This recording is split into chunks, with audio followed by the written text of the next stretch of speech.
What if I told you ancient Greek parties were in tea, all marble halls, and serious philosophers in togas?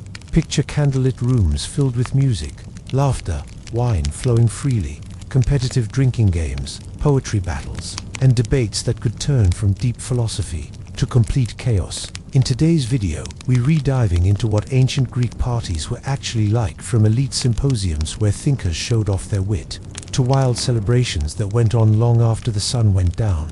You might be surprised by who was invited, what was served, and how these parties shaped Greek culture itself. If you enjoy calm but fascinating history like this, go ahead and give the video a like. It really helps the channel. And while you're here, subscribe for more relaxed deep dives into ancient life, forgotten traditions, and everyday history you don't usually hear about. I'd love to hear from you too. Would you survive an ancient Greek party, or tap out after the first round? Let me know in the comments. Now settle in, pour yourself a drink, and let's step back in time to discover what ancient Greek parties were really like. The sun is slipping low over the hills of an ancient Greek city. Stone buildings that baked all day in the heat are beginning to cool. Shadows stretch longer across narrow streets. The sharp white light of afternoon softens into something warmer, gentler. Shopkeepers close their shutters. Laborers finish their work. The noise of the day slowly loosens its grip. As evening settles in, small points of light begin to appear. Oil lamps are lit one by one. Their flames flicker behind thin clay walls and wooden doors. The glow is soft, uneven, and alive. This is not the harsh brightness of the modern world. It leaves corners in shadow. It allows mystery to linger. You hear footsteps now, leather sandals tapping against stone. Slow, unhurried, voices drift through the air, low, relaxed, familiar. Somewhere nearby, a stringed instrument is being tuned. A lyre, maybe. A soft pluck, then another.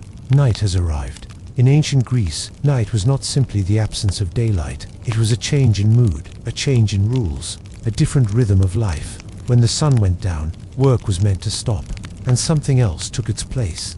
This was the hour of gathering, not the loud, crowded kind we might imagine today. No flashing lights, no pounding music, no packed dance floors. Greek parties, at least the ones that mattered most, were quieter, slower, and far more deliberate. They were called symposia. The word sounds formal, but it simply means drinking together. Yet the symposium was never just about drinking. It was a carefully arranged event, a social ritual, a performance of status, intelligence, self-control, and belonging. If you were invited to one, it meant something. Tonight, imagine you are walking towards such a gathering. The street is dim, but familiar. You know this neighborhood.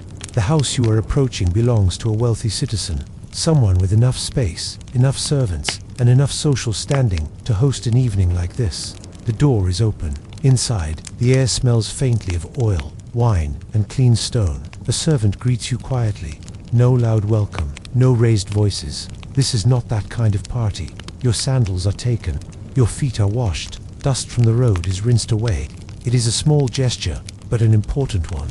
You are leaving the outside world behind. You step deeper into the house. The room you enter is not large, but it is carefully designed. This is the andron, the men's dining room, the space where the symposium happens. Low couches line the walls. They are arranged in a neat rectangle, leaving the center open. The floor may be tiled or decorated with a mosaic. Simple, but elegant. Oil lamps hang at measured distances. The light is enough to see faces clearly, but not enough to banish every shadow. It flatters, it softens, it encourages calm. You do not sit down, you recline. This is important. At a Greek party, no one stands around awkwardly. No one leans against walls holding cups. You lie on your side, propped up on one elbow, your body turned toward the room. It is a posture of ease, of leisure, of confidence. Dancing would feel strange here, almost rude. This is not a place for wild movement. It is a place for conversation. Around you, other guests are arriving. All men, all citizens, all known to one another, at least by reputation. They greet each other with nods and brief words. This is not a space for introductions. Everyone here belongs. Soon the wine will come, but not yet. The symposium always begins slowly, deliberately. Nothing is rushed. Wine is powerful. The Greeks knew this well. They believed it could reveal character, but also destroy it. That is why it had to be handled with care. When the wine finally arrives, it will not be served straight. That would be barbaric. Instead, It will be mixed with water in a large bowl called a crater. This bowl will sit in the center of the room, like a quiet authority. From it, servants will pour measured amounts into cups. No refills without permission. No drinking ahead of the group. This is not about losing control. It is about testing it. As the evening deepens, conversation will begin to flow. Topics may change, but the structure remains. Someone tells a story. Someone recites a poem. Someone offers an opinion. Others listen, then respond. Wit matters here. So does restraint. Silence is not awkward. Silence is part of the rhythm. Music may drift in now and then. A lyre, a flute. Soft enough to sit beneath the conversation, not overwhelm it. This is background sound, not a performance meant to impress from a distance. Everything about the symposium is balanced. Pleasure and discipline. Wine and water. Humor and seriousness. Freedom and order. And while it may look relaxed, even lazy, this gathering is doing important work. All across the Greek world, in cities like Athens, Corinth, and Thebes, symposia helped shape ideas. Political alliances formed here. Philosophies were tested here. Reputations were made or quietly damaged here. This was where young men learned how to speak, how to argue, how to listen, and how to behave under the influence of pleasure. It was education disguised as leisure. From the outside, these parties might seem exclusive, and they were, very much so. Women of good reputation were not allowed. Slaves were present, but invisible. Foreigners might attend only under special circumstances. The symposium drew sharp lines between insider and outsider, between citizen and non-citizen, between those who belonged at the couch and those who stood in the shadows pouring wine. Yet within those lines, something human unfolded. Laughter, ego, jealousy, curiosity, desire. The same things that show up at gatherings today, just wrapped in different rules. As the night goes on, voices may grow a little louder, arguments a little sharper, jokes a little riskier, but there is always an awareness of being watched, by peers, by tradition, by memory, because tomorrow, this night will be remembered.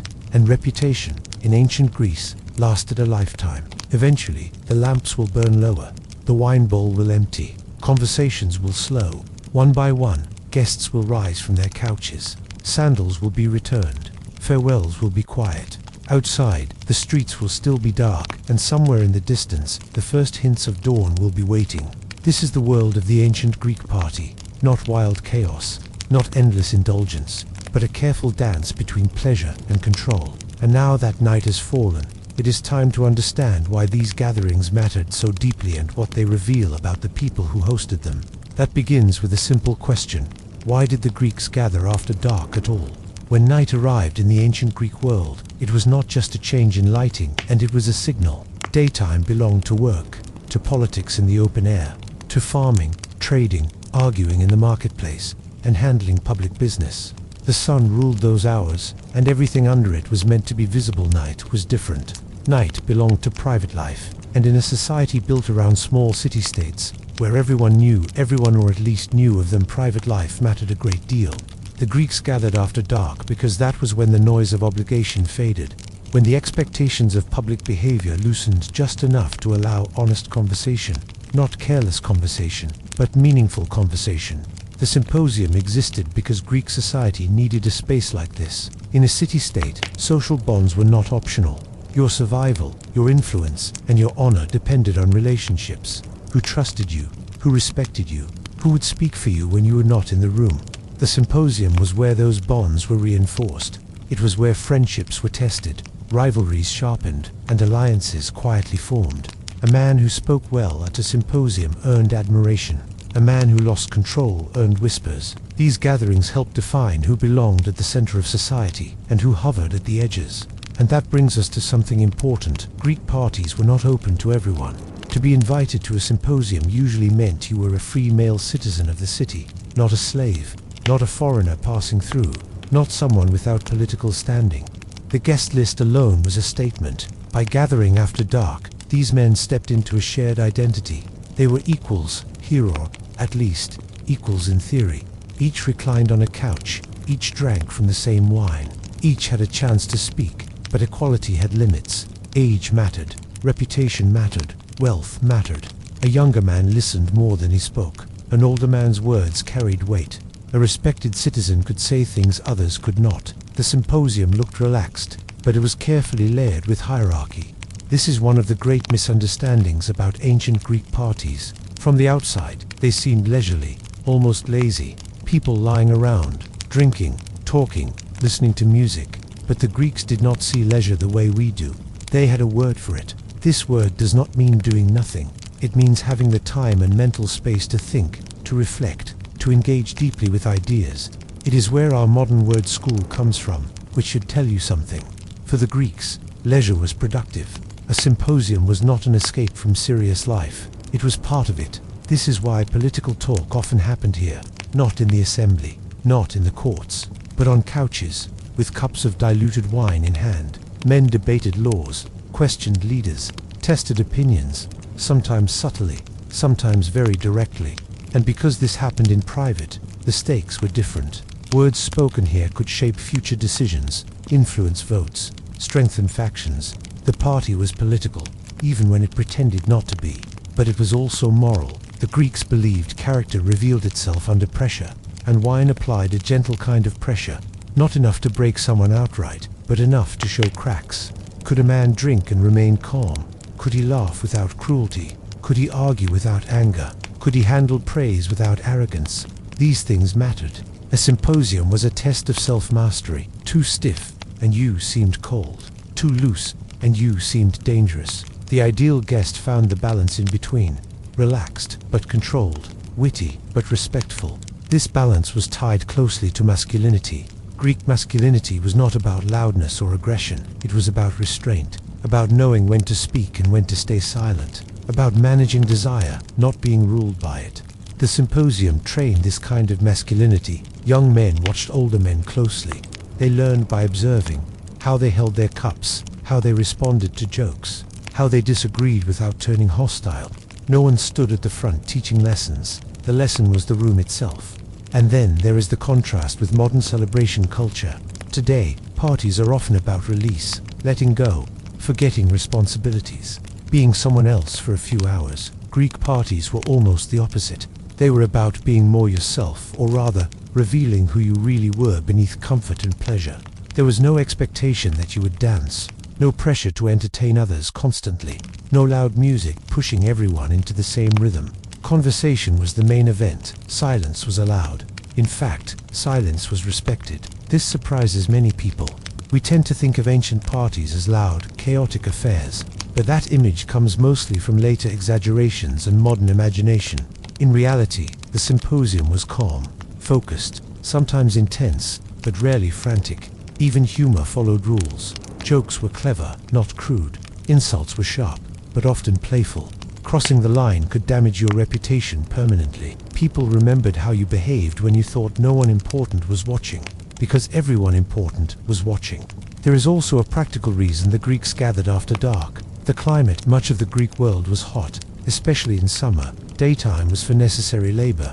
Evening brought relief, cooler air, a slower pace. Night made long conversations possible, and without artificial light flooding every space, people naturally gathered close. Faces were easier to read, voices softer, attention more focused. This physical closeness encouraged intimacy of thought, which is why philosophy thrived here.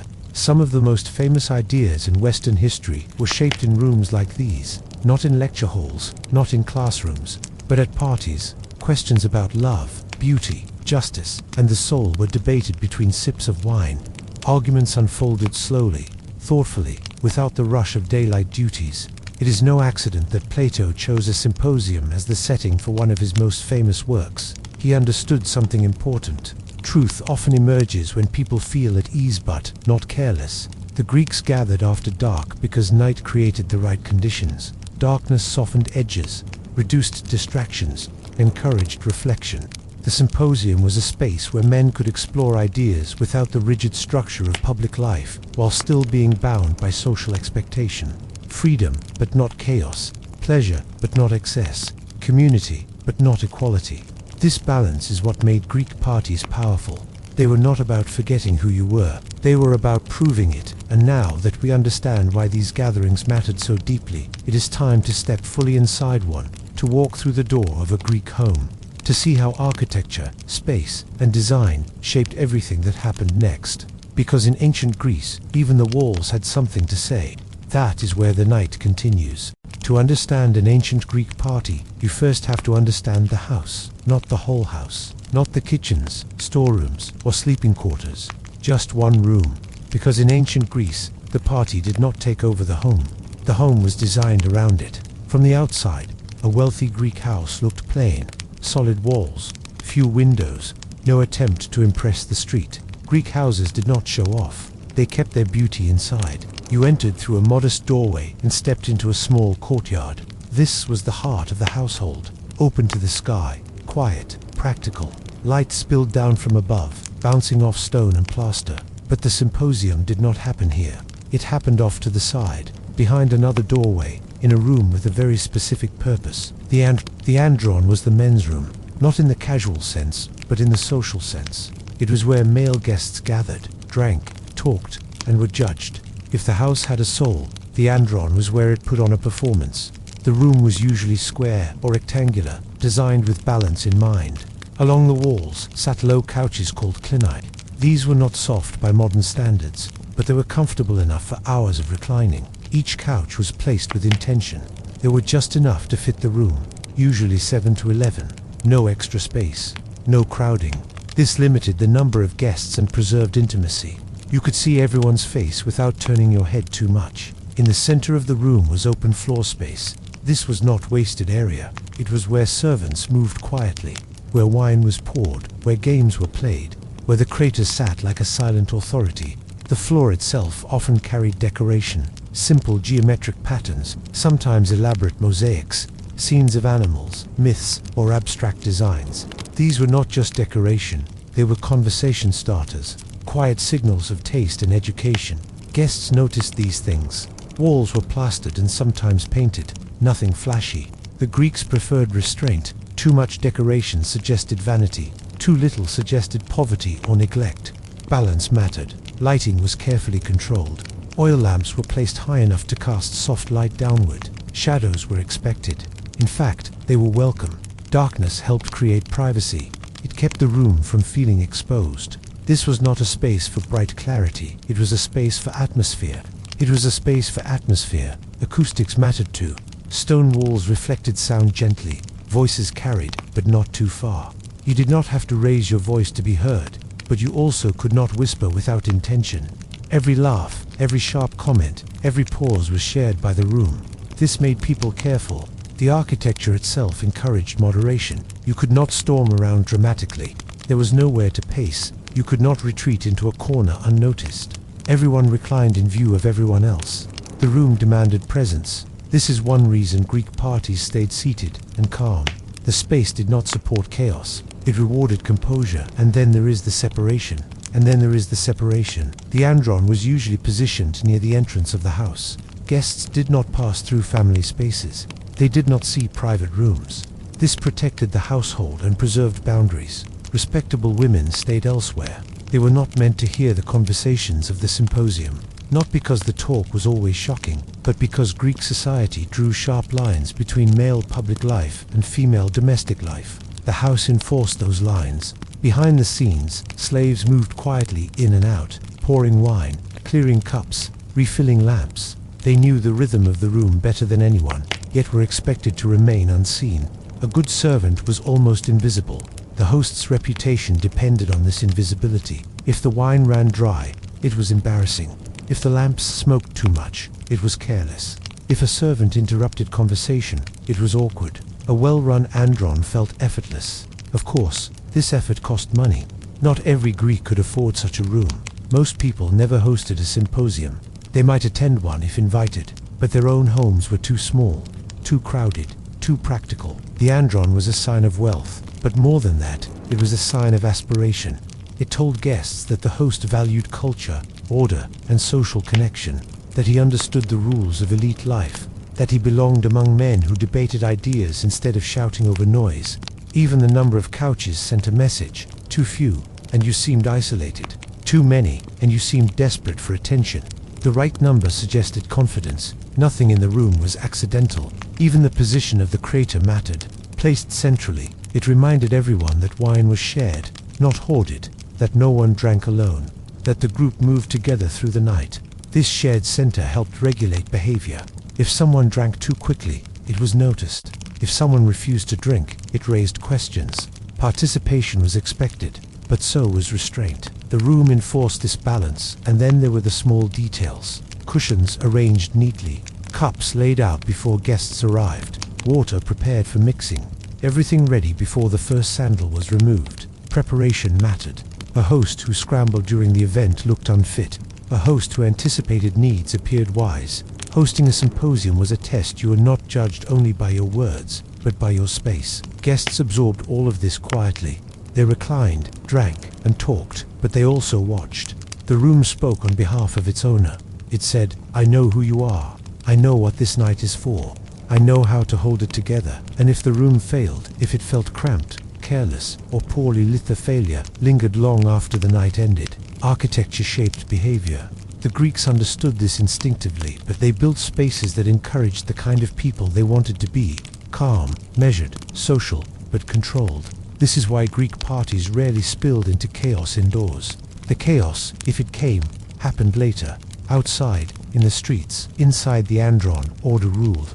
As long as the lamps burned and the couches held their shape, the night stayed contained. And now that we understand the space where everything happened, it is time to look at the people who were allowed inside it. Because not everyone who knocked on the door was welcomed. Some were invited, some were excluded, and those choices mattered more than the wine. That is where the story goes next. In ancient Greece, the most important part of a party happened before anyone arrived. It happened when the host decided who to invite. This choice shaped the entire night. A symposium was not a public event. It was private, selective, and carefully controlled. The guest list was small on purpose. Too many people would ruin the balance. Too many voices would blur the conversation. But more importantly, the wrong people could damage reputations. Invitation was a form of judgment. If you were invited, it meant you were trusted. It meant you belonged. It meant your presence would add something to the room, not take something away. The first and most important rule was citizenship.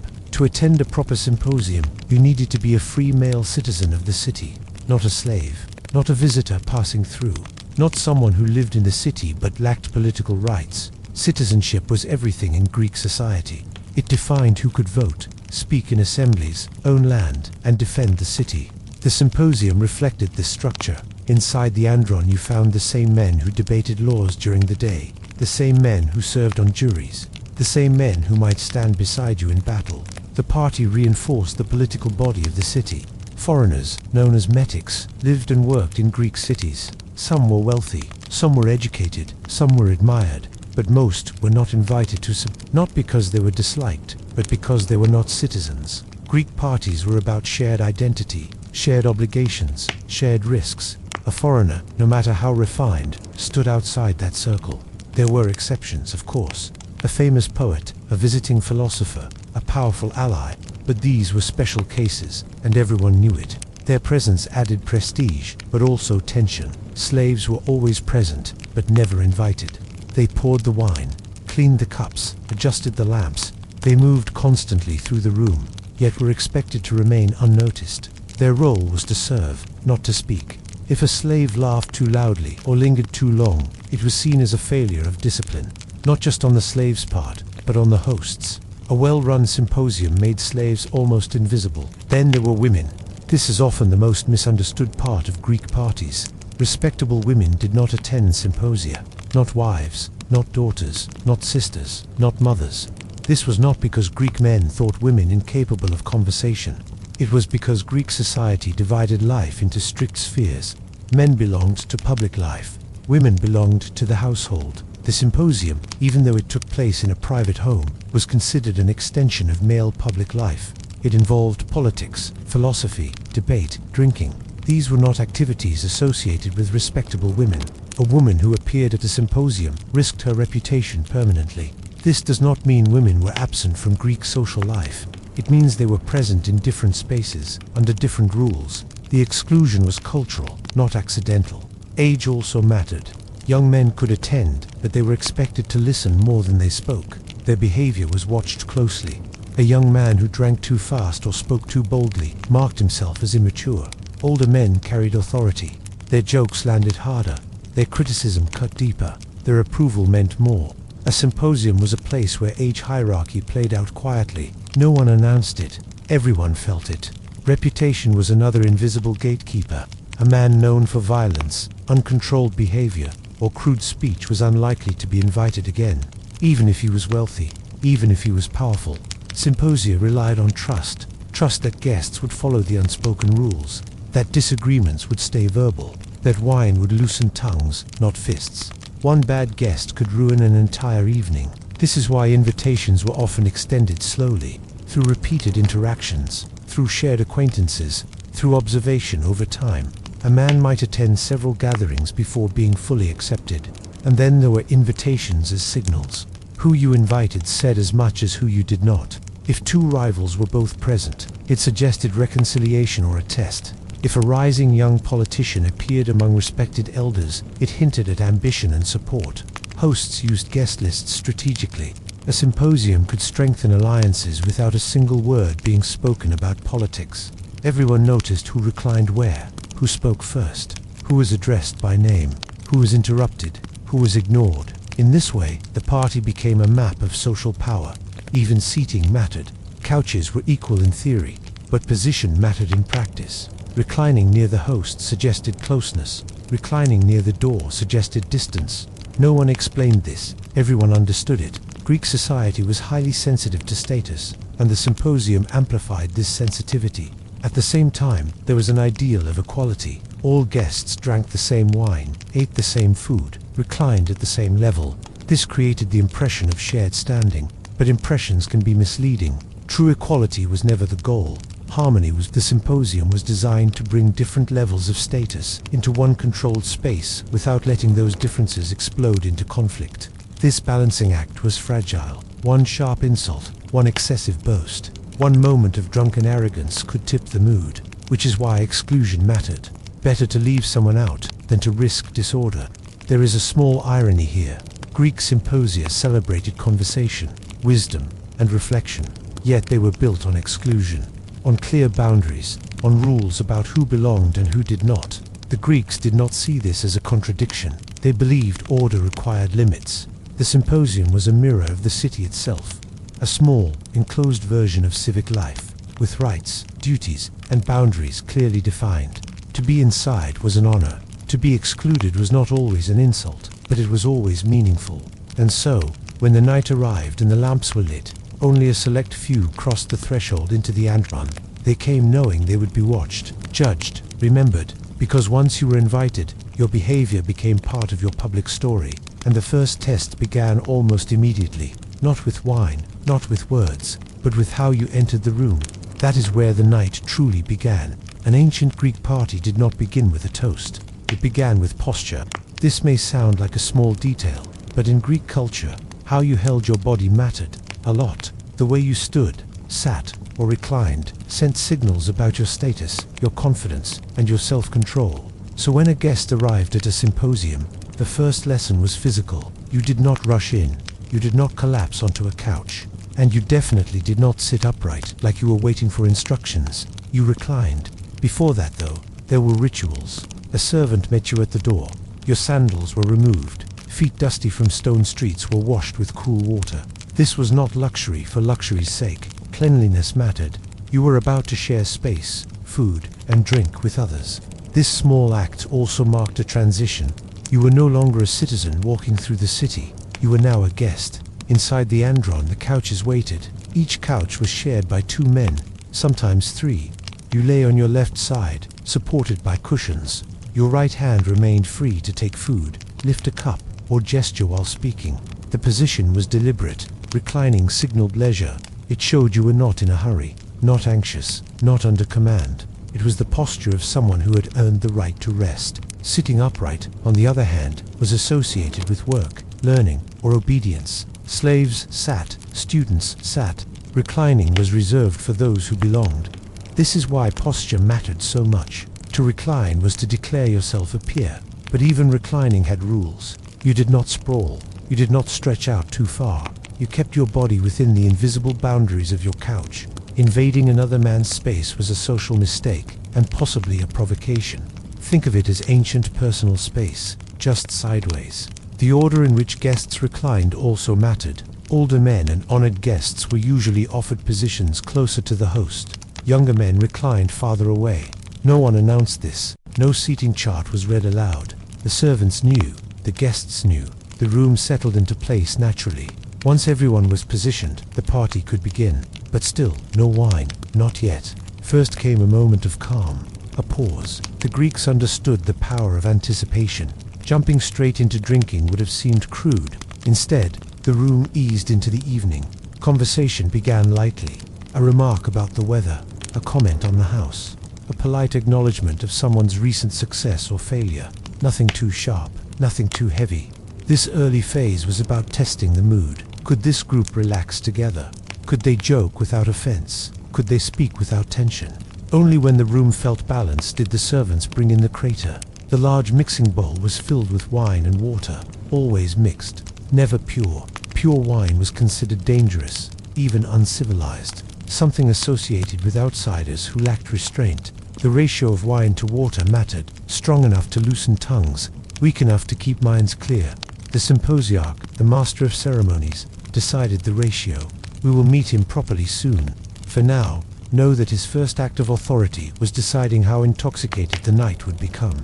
Once the wine was mixed, cups were filled and passed around. There was no clinking of cups, no loud cheers. Drinking was communal, but quiet. Each man lifted his cup, took a measured sip, and returned it to the floor beside his couch. You drank when others drank. You waited when others waited. The rhythm mattered. Reclining made all of this possible. It slowed the body. It encouraged conversation over consumption. You could not gulp wine while lying on your side. The posture itself enforced moderation. It also made eye contact easier. Faces were turned inward, toward the center of the room, toward each other.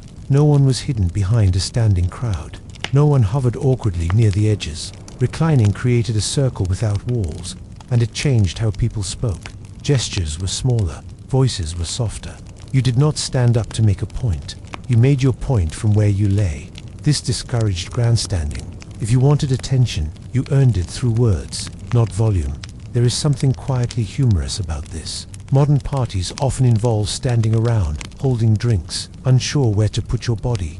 Greek parties solved this problem completely. Everyone knew exactly where to go and how to sit, or rather, how to lie down. No awkward hovering, no pretending to check your phone, just couches and conversation. Reclining also made the party feel timeless. Hours could pass without anyone noticing. The body relaxed, the mind wandered, discussions deepened, jokes became slower and more thoughtful. The posture encouraged patience. It is worth remembering that these men were not trying to impress strangers. They were among peers, among rivals perhaps, but familiar ones. The formality of the setting allowed for honesty within boundaries. As the night unfolded, reclining remained constant. Wine cups emptied and refilled. Songs were sung. Games were played. Arguments flared and faded. But the posture stayed the same. This consistency anchored the evening. Even when emotions rose, bodies remained grounded. No one leaped up dramatically without drawing attention. And drawing attention was risky. To rise without reason suggested loss of control. Control was everything. In Greek culture, the ideal man mastered himself before trying to master others. The symposium was where this ideal was rehearsed. By reclining together, guests practiced equality. By following shared rhythms, they practiced harmony. By staying within physical limits, they practiced restraint. All of this happened before the night grew wild. If it ever did, because the goal was not to reach chaos. The goal was to dance near it, without falling in. And once the posture was set, once the room found its rhythm, the next figure stepped into importance. The one who would decide how far the night would go. The master of the night, the symposiarch. That is where the story continues. Wine was not just a drink in ancient Greece. It was a force. The Greeks believed wine could reveal a person's true nature. It could loosen the tongue, soften the heart, and sharpen wit. But it could also expose arrogance, anger, and foolishness. This made wine powerful, and power, in Greek culture, always demanded control. That is why no one at a symposium drank wine straight. Drinking undiluted wine was seen as dangerous, almost savage. The kind of thing attributed to barbarians, satyrs, or people who did not know their limits. A civilized man mixed his wine. The center of the room held the crater. a large bowl where wine and water met. It was the heart of the symposium. Every cup passed through it, no exceptions. The crater reminded everyone that drinking was communal. You could not secretly drink more than others. You could not sneak a stronger pour. You moved with the group, or not at all. This was deliberate. The Greeks feared excess more than they feared boredom. They had a word for moderation, sophrosyne. It meant self-control, balance, knowing when to stop. Wine tested this virtue gently, but constantly. The ratio of wine to water mattered. Some nights called for lighter mixing, 3 parts water to 1 part wine. This kept minds clear and conversations sharp. Other nights allowed stronger mixtures, 2 parts water to 1 part wine, rarely more. Pure wine was almost never served. If someone asked for it, the request itself raised eyebrows. The symposiarch decided the ratio. His choice set the tone of the night. A weaker mix suggested a serious gathering. A stronger one hinted at playfulness, maybe even risk. Guests noticed. They judged. A host who allowed too much wine too early looked careless. A symposiarch who kept things too strict seemed dull. Balance mattered. Wine was served in small cups, not large goblets. This slowed drinking naturally. You sipped, you talked, you listened, you waited. The rhythm of drinking followed the rhythm of conversation. No one chugged, no one rushed. At least, not if they wanted to be invited again. Wine also carried symbolism. It was associated with Dionysus, the god of wine, ecstasy, and transformation. Dionysus represented what happened when control loosened. Joy, madness, creativity, and danger all at once. The symposium was, in a way, a controlled encounter with Dionysus. Guests invited his influence into the room, but under strict rules. Enough wine to feel alive, not enough to lose yourself. This tension made the evening interesting. As the night progressed, wine worked slowly. Thoughts became freer. Laughter came easier. Ideas flowed without effort. But every guest knew the risk. Too much wine could damage a reputation permanently. A man who insulted another while drunk could not excuse himself later. Wine revealed character. That was the belief. If you said something cruel, it was because it was already inside you. This belief kept people cautious. It also made watching others drink a kind of sport. Who held their liquor, who grew loud, who repeated themselves, who became aggressive, who withdrew. All of this was noted. Wine exposed hierarchies to older men often drank more easily. Younger men struggled. A young man who drank with grace earned respect. One who drank poorly became a lesson. There is something almost educational about this. The symposium trained men to handle pleasure responsibly, not by forbidding it, but by surrounding it with expectation. Pleasure without structure was dangerous.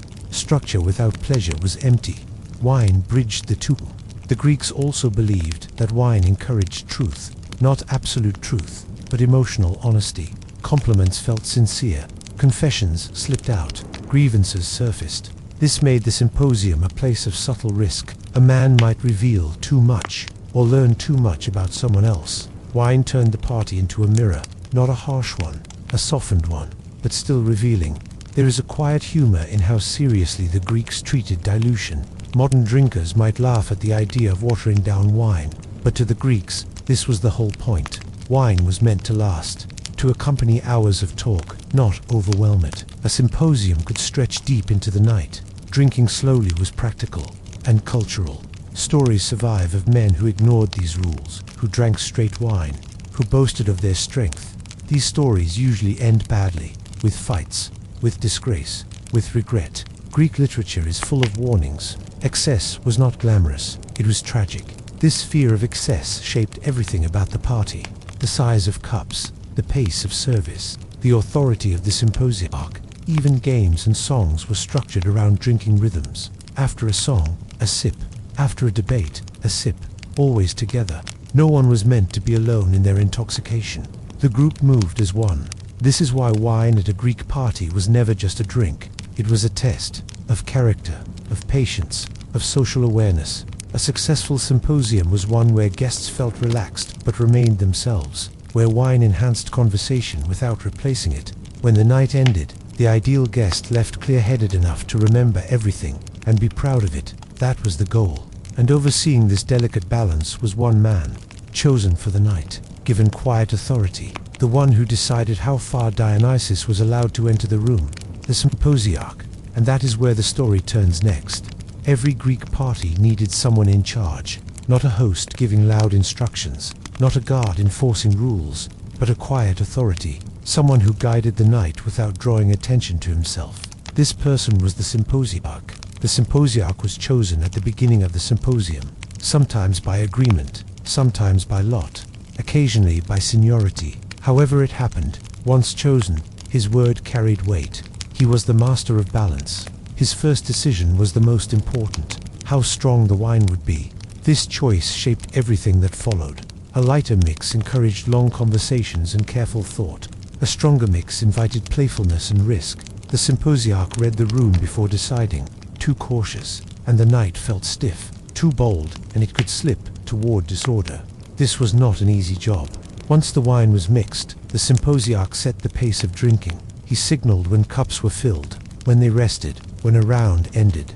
Guests followed his lead, not because they had to, but because the system worked. The symposiarch also controlled the rhythm of the evening. He decided when music began, when games were introduced, when serious conversation gave way to humor. Think of him as an ancient conductor, guiding the tempo of the room. But unlike a modern host, he did not dominate the spotlight. In fact, a good symposiarch blended into the background. If guests noticed his control too clearly, it meant something had gone wrong. Authority worked best when it felt natural. The symposiarch also enforced rules of behavior. Quietly, if someone drank too quickly, the symposiarch might slow the next round. If a guest grew loud or aggressive, he could redirect attention. A song here, a joke there, a pause in wine service. Direct confrontation was avoided. Embarrassing a guest publicly was dangerous. It created resentment. The symposiarch's task was to preserve harmony, not assert dominance. This required social skill. The best symposiarchs knew their guests well. They understood personalities, who enjoyed debate, who preferred listening, who needed gentle limits. In many ways, the symposiarch was a moral guide. He embodied the ideal of sufism, moderation, self-control, awareness. By choosing him, the group signaled what kind of night they wanted. A reckless symposiarch suggested trouble ahead. A thoughtful one promised balance. There is a quiet humor in this role. Imagine trying to manage a room full of reclining men who were slowly getting drunk, without standing up, raising your voice, or giving obvious orders. It took finesse. The symposiarch often spoke calmly, almost casually. His suggestions sounded like observations, not commands. Perhaps we pause the wine for a song. Let us hear what he has to say now. May be a good time for a game. And everyone understood. The symposiarch also decided when the symposium ended. This mattered. An evening that went on to long risked fatigue and loss of control. Ending too early felt unsatisfying. The right moment had to be sensed, not measured. When the symposiarch judged the time right, wine service slowed, lamps dimmed, conversation softened. The night wound down naturally. The role also came with responsibility. If something went wrong, blame often followed the symposiarch. A fight, an insult, a guest leaving in disgrace. These reflected poor management. Success, however, brought quiet respect. No applause, no thanks, just future invitations. The symposiarch's authority extended even to conversation topics. While he did not dictate what was said, he could steer discussion away from dangerous ground.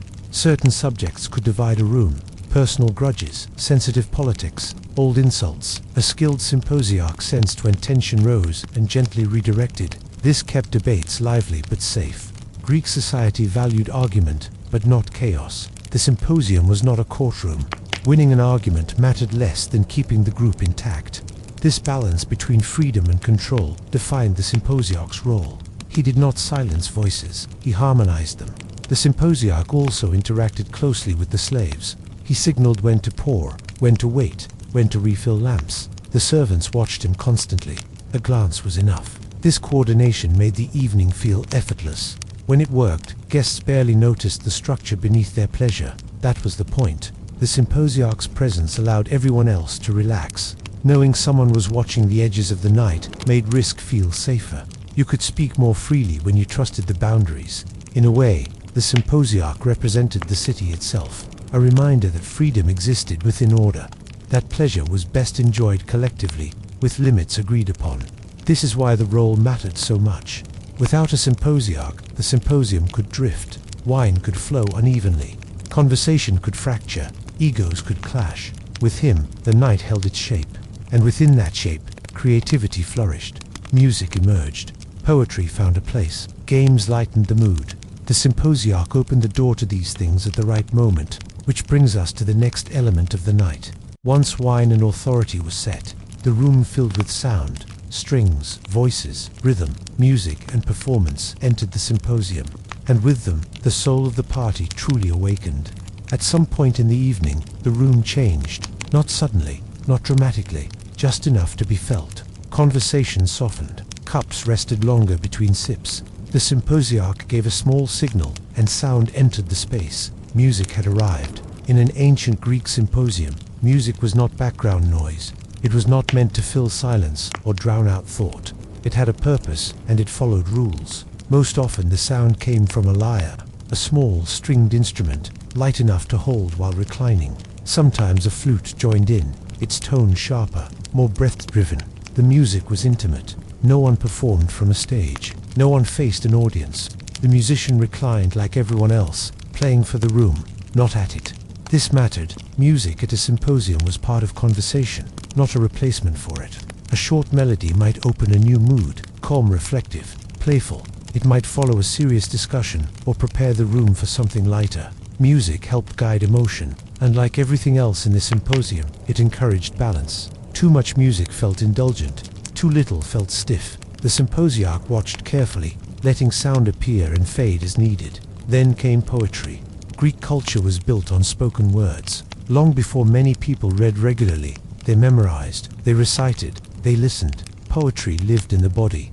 At a symposium, guests often took turns reciting verses, sometimes famous lines from Homer or Hesiod, sometimes short poems everyone knew, sometimes improvised lines created on the spot. This was not casual. Recitation tested memory, education, and composure. Forgetting a line was embarrassing. Rushing a verse showed nerves. Speaking clearly while slightly intoxicated required skill. Poetry separated the prepared from the careless. A man who recited well earned quiet admiration.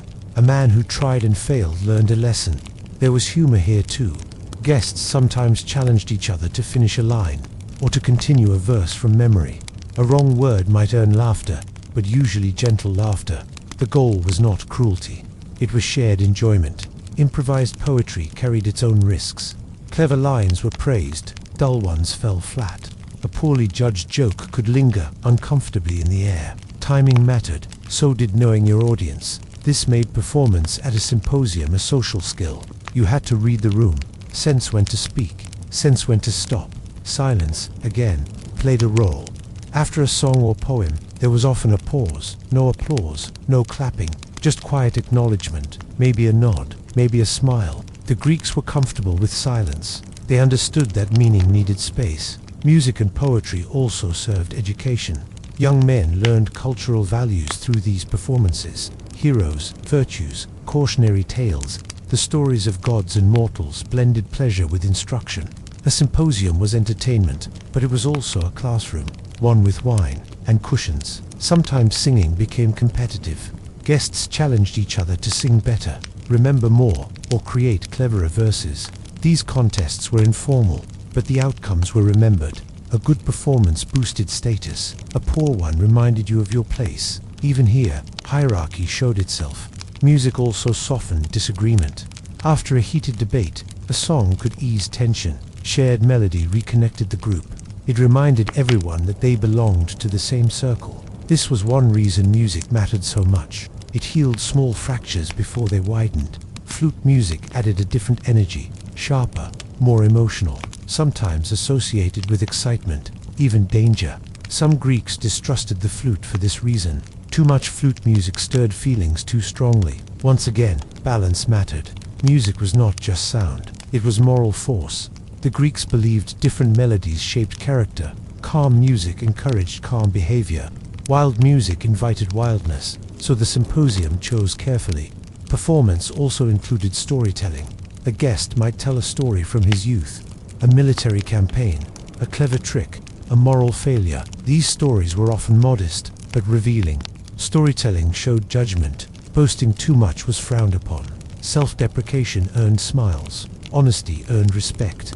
A good story held attention without demanding it. This art was admired, and yes, sometimes performances failed. A singer forgot his words. A poet misjudged the mood. A musician played too long. These moments were uncomfortable, but instructive. They taught restraint. Not every silence needed filling. Not every talent needed display. There is something deeply human in this. The symposium allowed people to share themselves, but within limits. You could shine, but not blind. You could entertain, but not dominate. Performance was offered, not forced. This made the room feel safe. As wine continued to flow, performances grew slightly bolder. Voices loosened, smiles came faster, but the structure held. Music and poetry never overwhelmed the evening. They supported it. They added texture. They reminded everyone that this gathering was more than talk and drink. It was culture in motion, living tradition. And then, when the mood was right, when attention drifted just enough, the symposiarch might introduce something lighter, something playful, something that tested coordination rather than memory. Games. Because even the most thoughtful Greek knew that laughter had its place, and that place was waiting in the center of the room. That is where the night goes next. Even in a room full of wine, poetry, and philosophy, the Greeks knew the night could not be all seriousness. Games were essential, not just for fun, but for testing skill, wit, and social intelligence, and of course, to break any tension before it could grow. The most famous of these games was Kotobos. Imagine this. A guest reclines on his couch, cup in hand, eyes focused on a target across the room. A small amount of wine is flung from the cup, spinning through the air. Hit the target, gain glory, miss, endure gentle teasing. It sounds simple, but it was surprisingly difficult. The spin of the wine, the distance, the delicate flick of the wrist, everything had to be measured. And because everyone was reclining, balance was a challenge. Too much wine, too little aim, and embarrassment followed. Kotobos was a game of skill, chance, and patience. It reflected life itself. Effort mattered, but so did timing, judgment, and luck. Other games were verbal. Wordplay, riddles, and clever questions passed between guests like small gifts. A well-constructed riddle earned laughter and admiration. A poor one earned polite silence or a playful jab. Even insults could become a game. Light, witty teasing carefully controlled demonstrated intelligence. But there were limits. Push too far, and the symposiarch would intervene. Every joke existed within a framework of respect. Sometimes, physical games accompanied these verbal challenges. Guests tested each other with gentle contests of dexterity, tossing small objects, moving in rhythm, or performing minor feats without spilling wine. These were less about winning and more about observing self-control. Drunkenness added an extra layer of unpredictability. Wine loosened tongues, but it also made precision harder. A throw that would have landed perfectly sober might miss hilariously under the influence. Guests laughed, but not maliciously. Mistakes were part of the game. Learning to laugh at oneself was valued. The games also revealed character.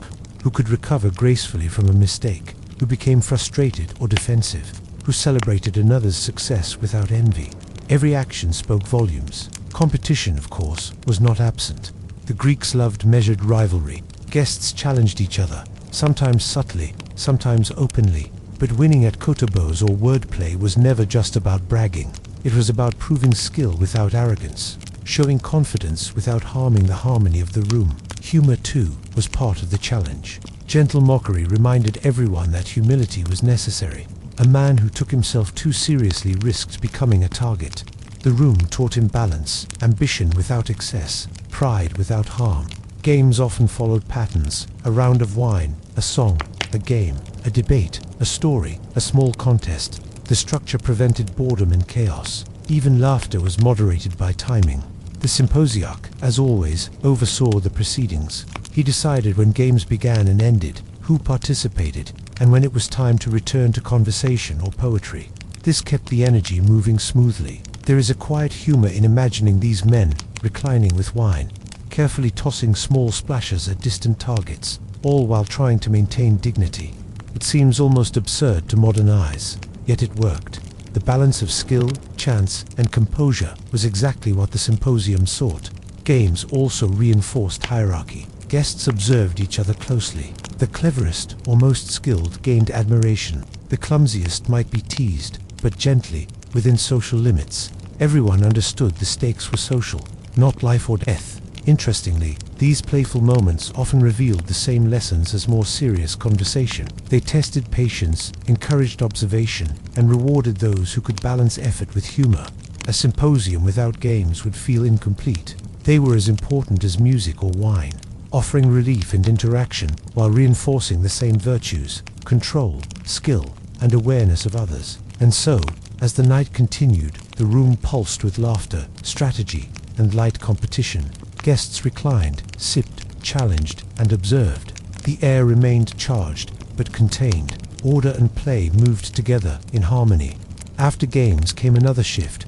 The evening's energy, loosened by wine and guided by the symposiarch, was ready for its next layer: intellectual exploration. Philosophers stepped forward, or rather, they leaned back.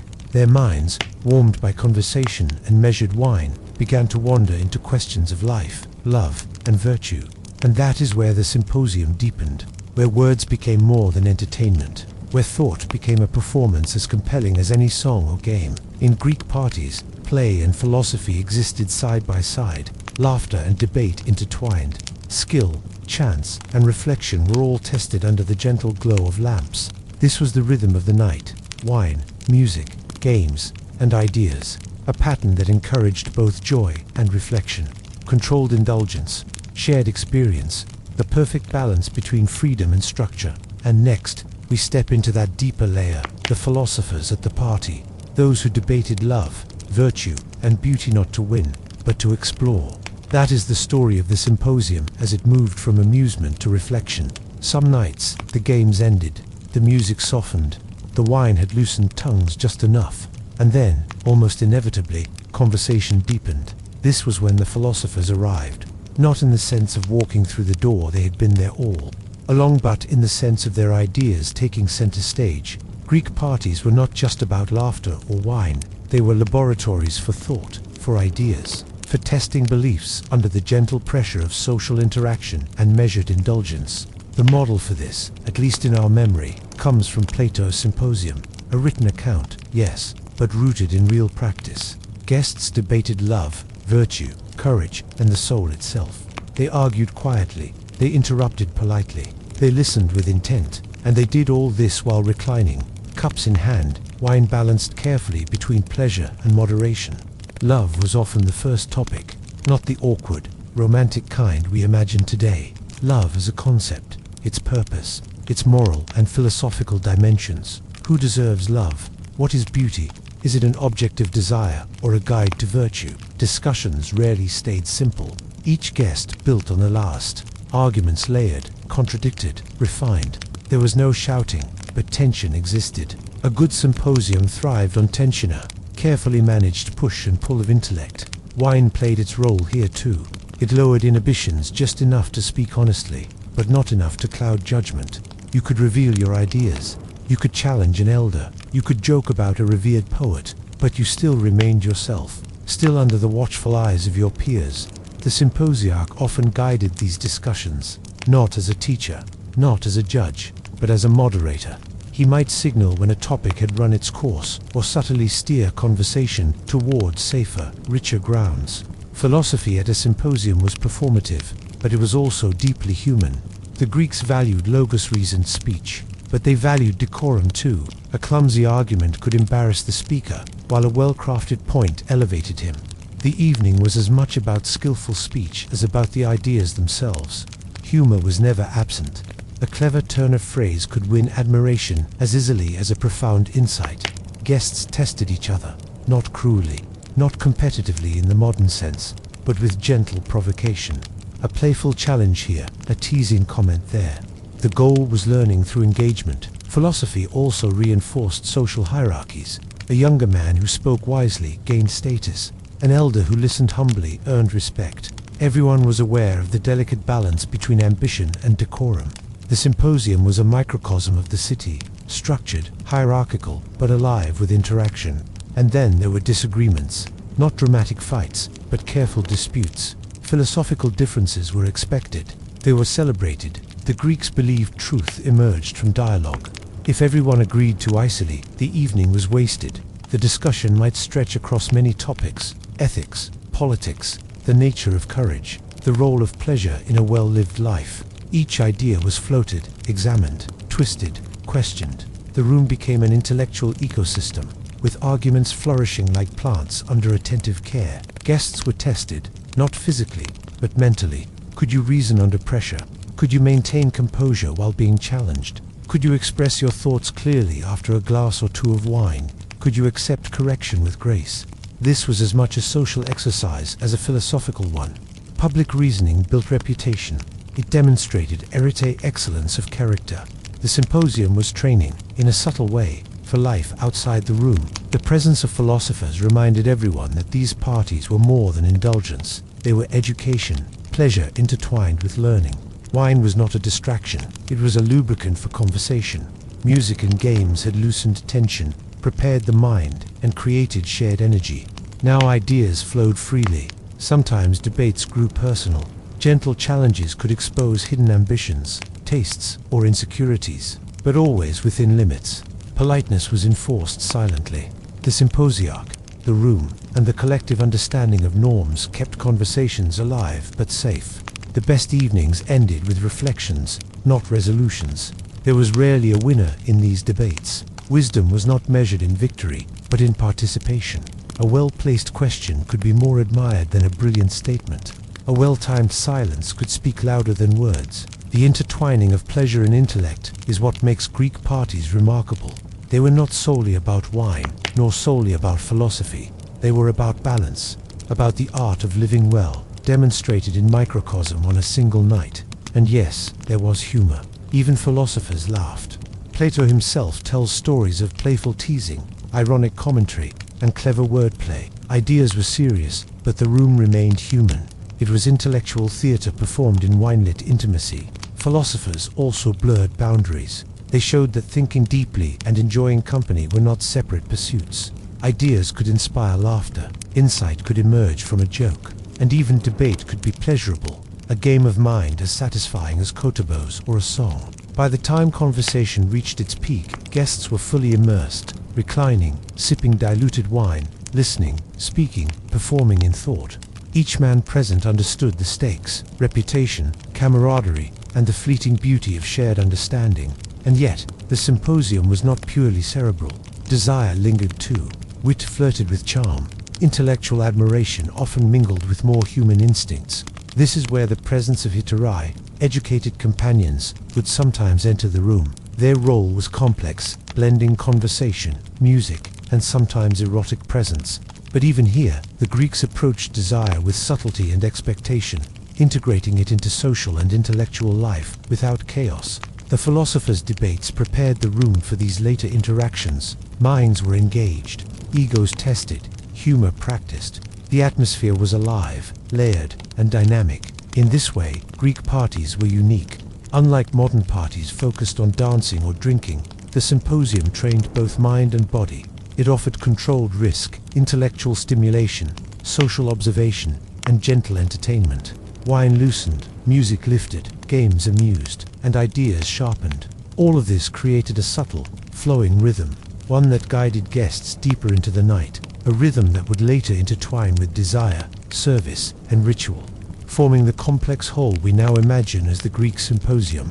Next, the story turns to those companions, the hitarai, educated, skilled, and socially indispensable. They introduced another layer to the night, one that blended intellect, art, and desire in ways we rarely see in modern parties.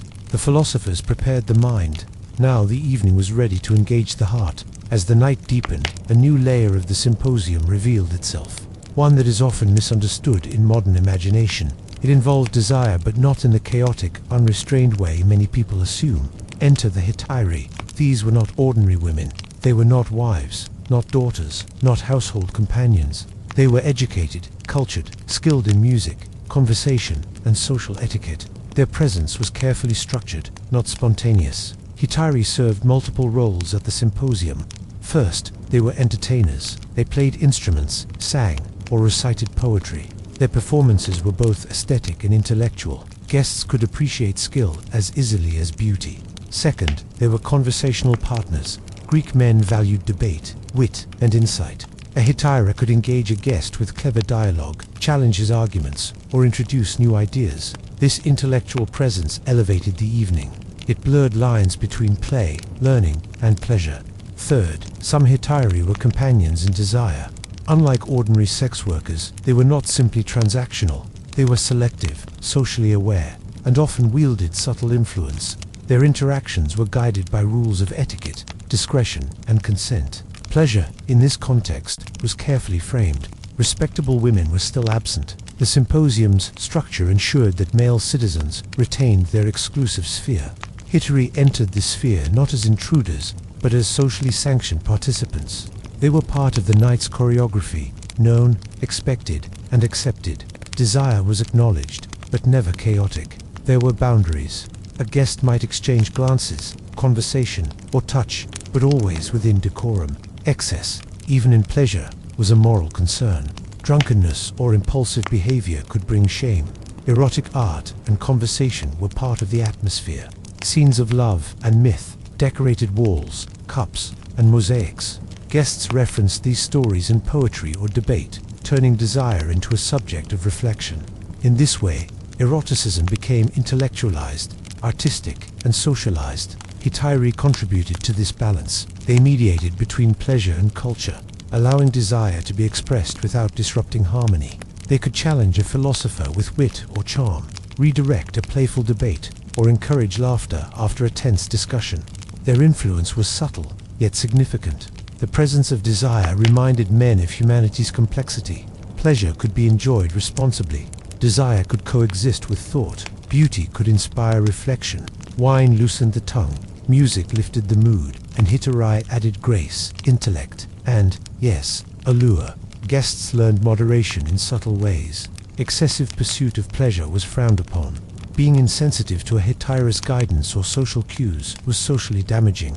A man's reputation depended not only on how he drank, spoke, or debated, but on how he engaged desire. Hetairi also reinforced social lessons. A clever companion could guide conversation, diffuse conflict, or inspire creativity. They reminded guests that intelligence and charm mattered as much as wealth or status. In this sense, their role was educational, social, and aesthetic all at once. There is humor here too. Imagine highly educated men, reclining with wine, attempting to impress companions with wit, subtle poetry, or clever gestures. Some succeeded, some failed. The room held the tension of admiration, amusement, and gentle critique. Each interaction was a small performance, and yet nothing was forced. A skilled hetaira knew how to read the room, when to speak, when to observe, when to playfully tease. Her discretion was part of the artistry. She was a participant, but never disruptive. The Greeks integrated desire, intellect, and social hierarchy seamlessly. Symposia was structured to allow human instincts, but to contain them. There were spaces where male citizens practiced moderation, where pleasure was experienced responsibly, and where intellect was exercised continuously. By the time the evening shifted from games and poetry to desire and subtle flirtation, the room had a rhythm. Wine flowed in measured amounts. Music accompanied conversation.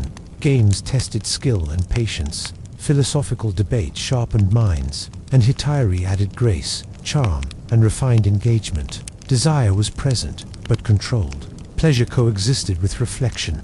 Laughter mixed with thought. Every act, every gesture, every glance reinforced the boundaries of decorum, hierarchy, and harmony. This is one reason the Greek symposium is remarkable. Modern stereotypes often imagine wild orgies, chaotic indulgence, or reckless abandon.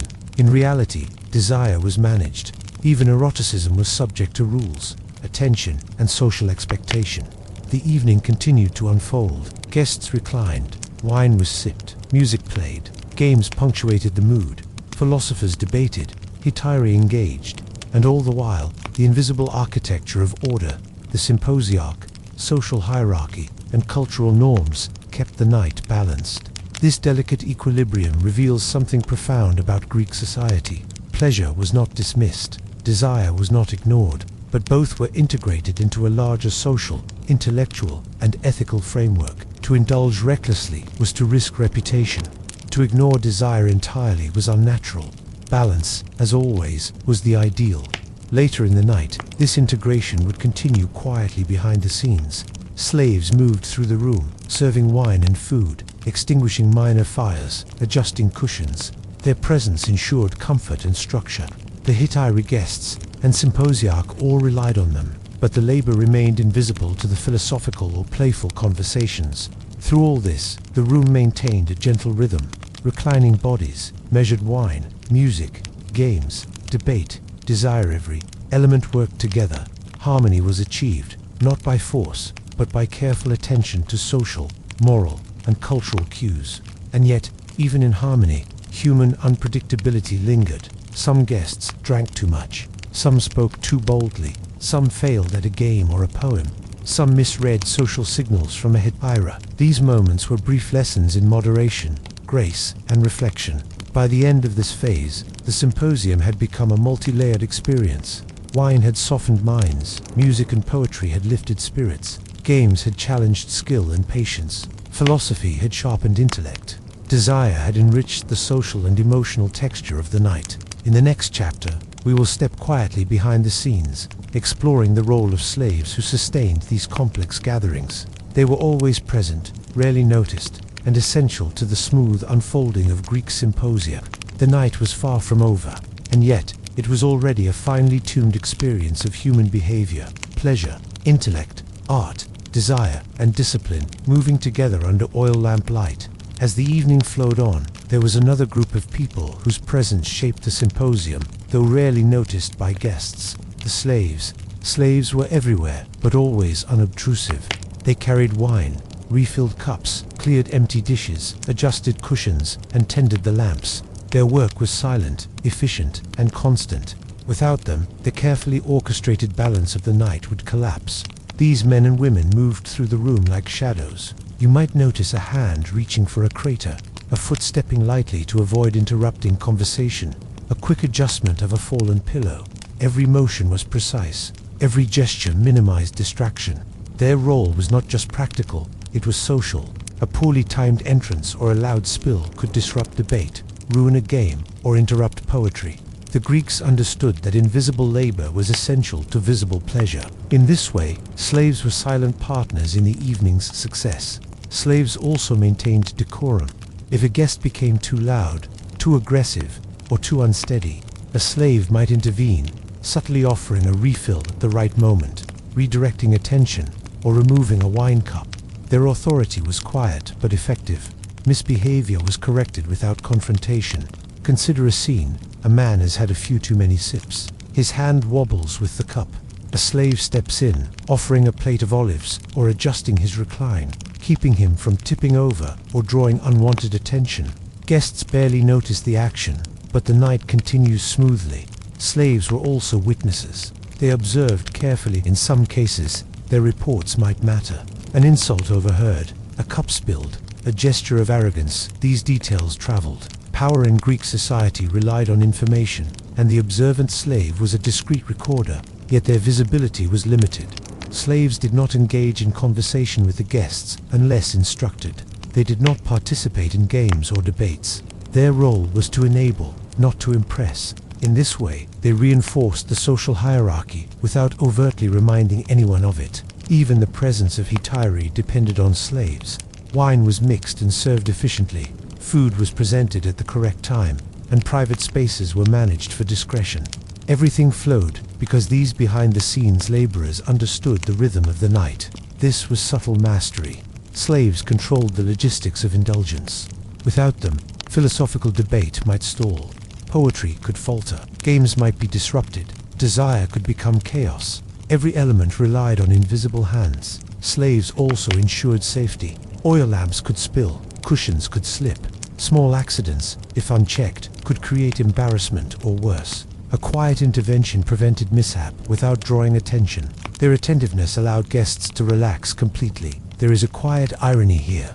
The symposium celebrated education, philosophy, and refinement. It celebrated leisure as a cultivated virtue. Yet, this depended entirely on labor that was invisible and uncelebrated. The luxury of control rested on the careful service of those without status. Slaves were also adaptable. They observed moods, anticipated needs, and adjusted their behavior accordingly. If a discussion became tense, a carefully timed delivery of wine or food could ease the atmosphere. If a game grew chaotic, a subtle correction kept balance.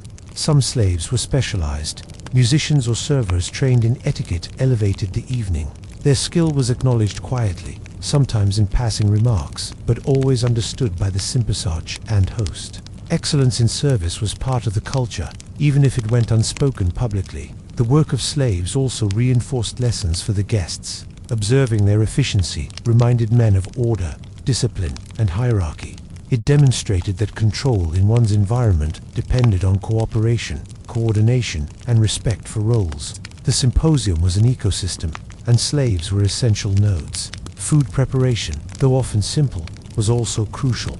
Bread, olives, cheese, fruit, these had to be presented attractively at the correct pace. Meat, rare and valuable, was handled with particular care. Timing was everything, and slaves ensured it happened seamlessly. Even lighting required attention. Oil lamps burned steadily, their glow adjusted for comfort. Shadows could create intimacy or tension. Servants adjusted positions without notice, shaping the visual experience of the evening. Some modern imaginations overlook this. We picture Greek parties as spontaneous, almost reckless events, but they were finely choreographed, in part because of those whose work remained invisible. The sympasage guided the night. Guests debated, played, and flirted. And behind it all, slaves maintained continuity, comfort, and order. There is humor here too. A man might boast or argue loudly, thinking the evening unfolds naturally, while a slave has subtly redirected everything. Wine diluted just enough, cushions adjusted, music cued, tension softened. The success of indulgence rested on discretion and attentiveness. The moral of the story is subtle. Control and pleasure existed together. Philosophy, play, and desire intertwined, but none of this would function without service. The Greeks understood this, even if contemporary texts rarely praised the laborers. In some ways, this mirrored broader society. Citizens enjoyed privileges, but the functioning of daily life depended on those without political voice. The symposium, a microcosm of Greek civilization, mirrored these dynamics perfectly. By the end of the evening, slaves quietly withdrew. Wine cups were emptied, food cleared, lamps extinguished. Their work remained largely invisible, but the night could not have happened without them. Every conversation, game, song, or flirtation owed its smooth rhythm to their care. And so, behind the laughter, debate, and poetry, an entire network of observation, discipline, and subtle guidance kept the night alive. Slaves shaped the space, controlled rhythm, and preserved harmony, all without applause or recognition. The next layer of the symposium, naturally, is food itself. Simple, modest, yet carefully timed. Bread, olives, and fruit. Small morsels to sustain energy, but never overwhelm. Food was part of the choreography, part of the sensory rhythm, and another example of order quietly guiding indulgence. But for now, pause for a moment and consider the invisible hands behind the lamps, cups, and cushions.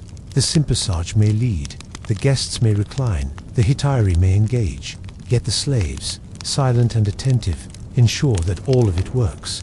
Without them, the perfect balance of wine, conversation, music, and desire would collapse, and the night, no matter how well-meaning, would descend into chaos. Next, we will explore the humble, tactile pleasures of food at the Greek party and other quiet, carefully managed layer that grounded the evening, slowed the pace, and nourished both body and mind. Food at a Greek symposium was never the main event. It was subtle, supporting the night rather than dominating it. The Greeks did not see these gatherings as feasts for the stomach. They were feasts for the mind, the senses, and the spirit. Food existed to sustain, not overwhelm. A typical menu was simple. Bread, often flat or rustic, provided a base. Olives, salty and sharp, offered bursts of flavor. Cheese added richness without heaviness. Fruits, figs, grapes, pomegranates added sweetness. Occasionally, nuts or small pastries appeared. Meat was rare and considered a luxury, often reserved for special occasions. The focus was on moderation. Guests did not gorge themselves. Eating too much was as frowned upon as drinking excessively. The Greeks believed that indulgence without control diminished both body and mind. The symposium was a lesson in balance, and food played a quiet but essential role. Presentation mattered, but subtly. Plates and bowls were arranged neatly. never ostentatiously. The goal was beauty without distraction. Slaves or servants moved swiftly, placing dishes where they were needed, replacing what was empty, and ensuring everyone had access. Their movements were discreet, almost invisible, maintaining the flow of the evening. Guests ate with care. Food was consumed in small bites, often accompanied by sips of diluted wine. Conversation and music rarely stopped for long meals. Eating was integrated into the rhythm of the night. Each taste was a small pause between conversation, poetry, or games. Even the simplest items carried meaning. Olives symbolized longevity and peace.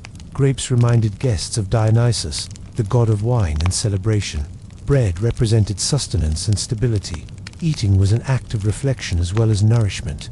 The Greeks did not separate the practical from the symbolic. Food also reinforced social etiquette. Guests passed dishes politely, offered first to elders or the most respected participants, and waited for permission before helping themselves. These gestures demonstrated awareness, respect, and refinement. A careless guest, one who grabbed, spoke with a mouthful, or neglected manners revealed a lack of discipline. The timing of food service was deliberate. Meals were not continuous. They appeared between games, between rounds of wine, or after performances. This spacing allowed digestion, conversation, and reflection. It also encouraged moderation. Eating slowly taught patience, a virtue as valuable as intelligence or wit. The sensory experience of food complemented the other pleasures of the symposium. The texture of bread, the saltiness of olives, the richness of cheese, the sweetness of fruit, each contributed to awareness of the body. Guests felt grounded even as their minds wandered in debate or poetry. In some ways, food was a subtle partner to wine.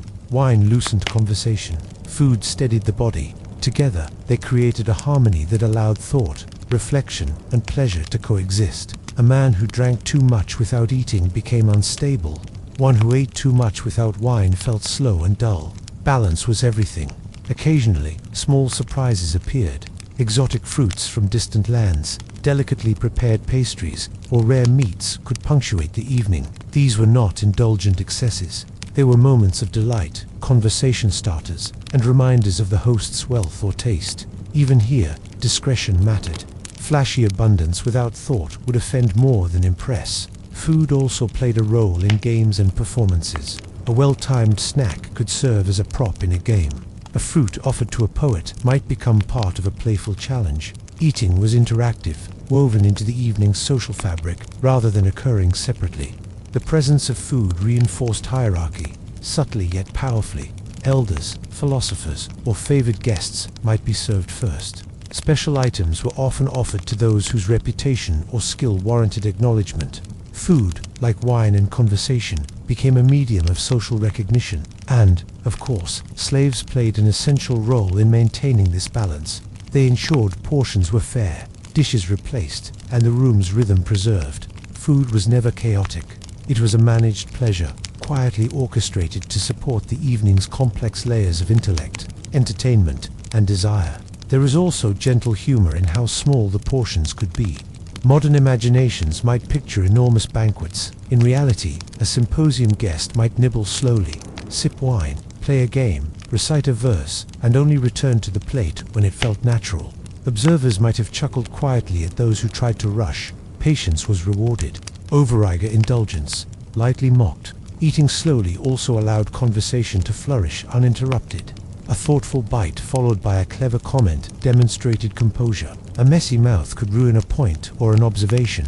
Here, etiquette reinforced both intellect and social grace. Sometimes the food itself became a topic of conversation. Guests might discuss the origin of olives, the quality of a particular cheese, or the sweetness of imported figs. Even this was part of education, blending taste with observation and reflection. By the end of a meal, guests felt satisfied without being full. Wine, food, music, games, philosophy, and desire all worked together in measured harmony. The body was nourished, the mind stimulated, and the social rhythm maintained. And yet, the Greeks understood that even the best-planned evening could tip toward excess. Drunkenness, overindulgence, or misbehavior could occur. When this happened, the social consequences were swift, but quiet embarrassment, gentle rebuke, or the subtle redirection by the sympasarch or attentive slaves. This awareness of limits, subtly reinforced by food, wine, and ritual, distinguished the symposium from modern parties. It was not about letting go completely. It was about exploring pleasure within a framework, about celebrating humanity with self-control. Next, the night would test those boundaries further. What happens when the party goes too far? Stories from literature, gossip, and memory all carry warnings of excess, shame, and social consequence. But for now, the guests are fed. The wine flows in measured rhythm, and the room hums with conversation, laughter, and subtle amusement. Balance holds, and the evening continues its delicate, layered dance. Even in the carefully structured world of the Greek symposium, things could go wrong. No matter the symposage, no matter the order of wine, games, music, or conversation, human nature was unpredictable. Some nights, the party went too far. Excess could take many forms. Too much wine, too little restraint, arguments that grew too heated, jokes that cut too deeply. Even desire, if pursued without attention to etiquette, could provoke tension. Every social system has its limits, and the symposium was no exception. Drunkenness was the most common culprit. The Greeks diluted their wine for a reason, to enjoy its pleasures without losing control. But even diluted, wine could loosen the tongue too much, blur judgment, and test patience.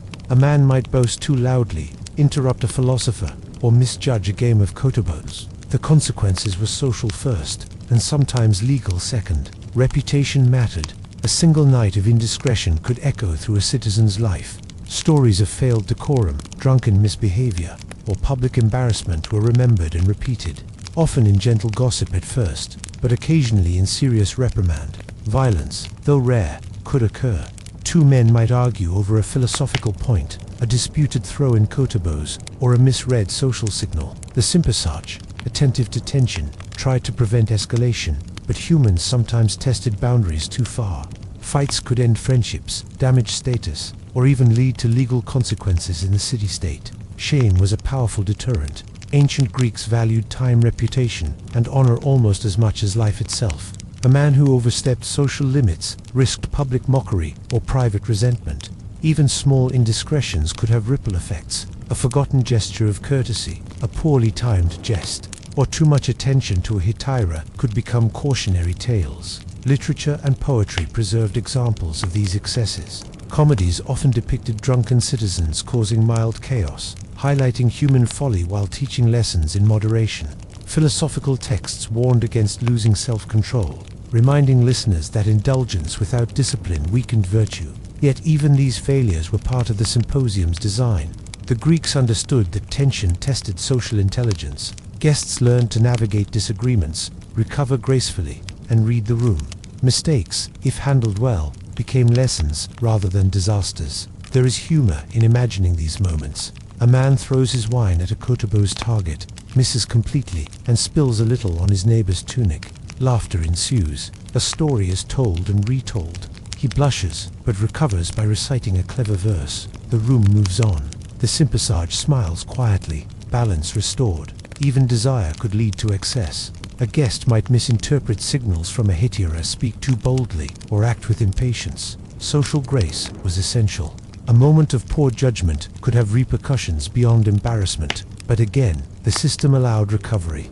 Etiquette, moderation, and observation offered paths back to equilibrium. Sometimes, the excess was subtle. Overly aggressive debate, pushing philosophical boundaries too far, or monopolizing conversation could disrupt harmony. Guests had to balance ambition, intellect, and charm. The Greeks viewed this as part of personal growth, learning to navigate social, intellectual, and emotional landscapes simultaneously. The symposage's role became critical during these moments. He did not shout or demand obedience. Instead, he redirected, paused, or subtly shifted focus. A joke, a song, a refill of wine, these small interventions prevented chaos without humiliation. The evening's rhythm was preserved. Food and drink also served as regulators. A well-timed plate of olives, a pause between games, or a measured sip could slow over. Even the lighting, controlled by slaves, contributed. Shadows softened, flames steadied, and the visual calm reinforced behavioral calm. Yet, even with all these safeguards, excess remained a human temptation. Stories of parties that went too far were cautionary tales. One mismanaged night could lead to embarrassment, damaged reputation, or social scorn. The Greeks knew pleasure without control was dangerous. The symposium was a laboratory of human behavior, and failure was a form of data. In some cases, excess even inspired literary creation. Comedies, poems, and philosophical dialogues often referenced nights when wine, games, or desire had briefly overwhelmed reason. These accounts entertained, instructed, and preserved memory, showing the consequences of imbalance in ways that were relatable, even amusing. The lesson was always clear: pleasure must be guided by self-control. Intelligence alone was insufficient. Wit without decorum was shallow. Desire without respect was dangerous. Harmony, order, and moderation were essential to human flourishing. This awareness of limits distinguished the Greek symposium from modern notions of partying. The evening was designed to explore pleasure, curiosity, intellect, and desire, but always within agreed boundaries. The consequences of ignoring those boundaries were both social and moral, often subtle, sometimes severe. And yet, these moments of potential excess were not feared. They were understood as natural. Humans have impulses. Wine loosens tongues. Desire stirs hearts. Competition provokes. The key was to navigate these impulses skillfully.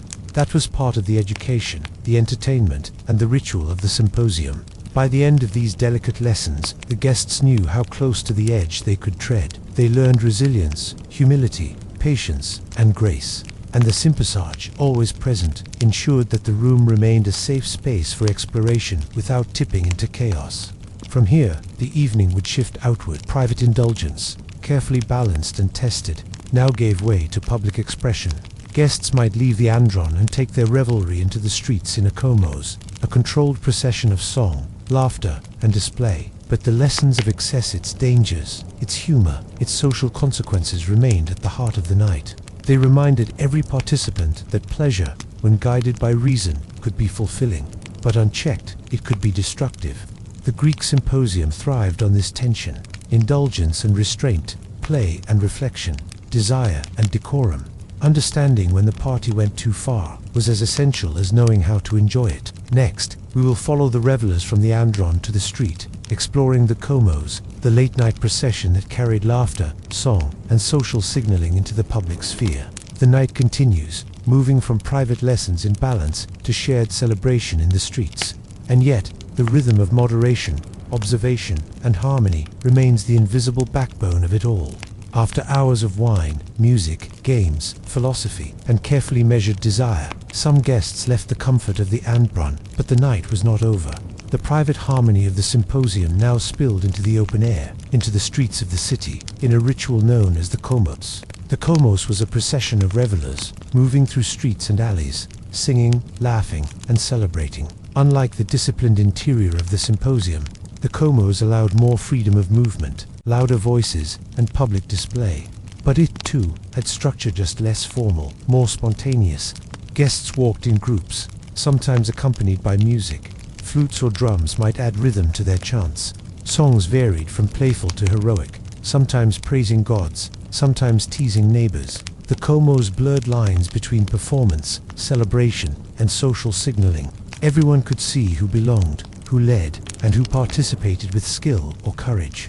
Unlike modern street parties, the komos was not purely chaotic. Participants understood limits. Excessive misbehavior could provoke public scorn, retaliation, or intervention by city authorities. Singing off-key or boasting too loudly could be a social misstep. Even in freedom, the Greeks valued reputation and order. Laughter flowed easily. Improvised poetry or teasing verse carried from one participant to another. Music and voice competed playfully. A guest might attempt to out-sing another or craft a clever line to amuse the crowd. Even in the open streets, wit and skill were observed, remembered, and discussed later. The komos also reinforced bonds formed inside the symposium.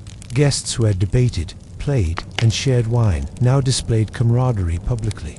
The procession acted as both celebration and social statement. Who walked together, who led, and who followed all carried meaning. Alcohol played its familiar role. Wine loosened tongues, encouraged boldness, and eased inhibition, but participants still relied on learned moderation. One too loud, one too reckless, could disrupt the flow or invite embarrassment. The Greeks understood the thin line between spirited fun and socially costly excess. This was a public performance. Every chant, every gesture, every step carried social weight. Citizens outside the comos observed. Strangers, neighbors, and city officials all noted the behavior of these revelers. Participation was both private pleasure and public display. The comos allowed the symposium's lessons to extend into the streets.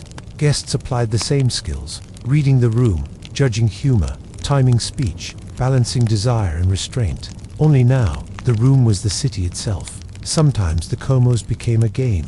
Processions could challenge nearby residents with playful teasing or clever verses.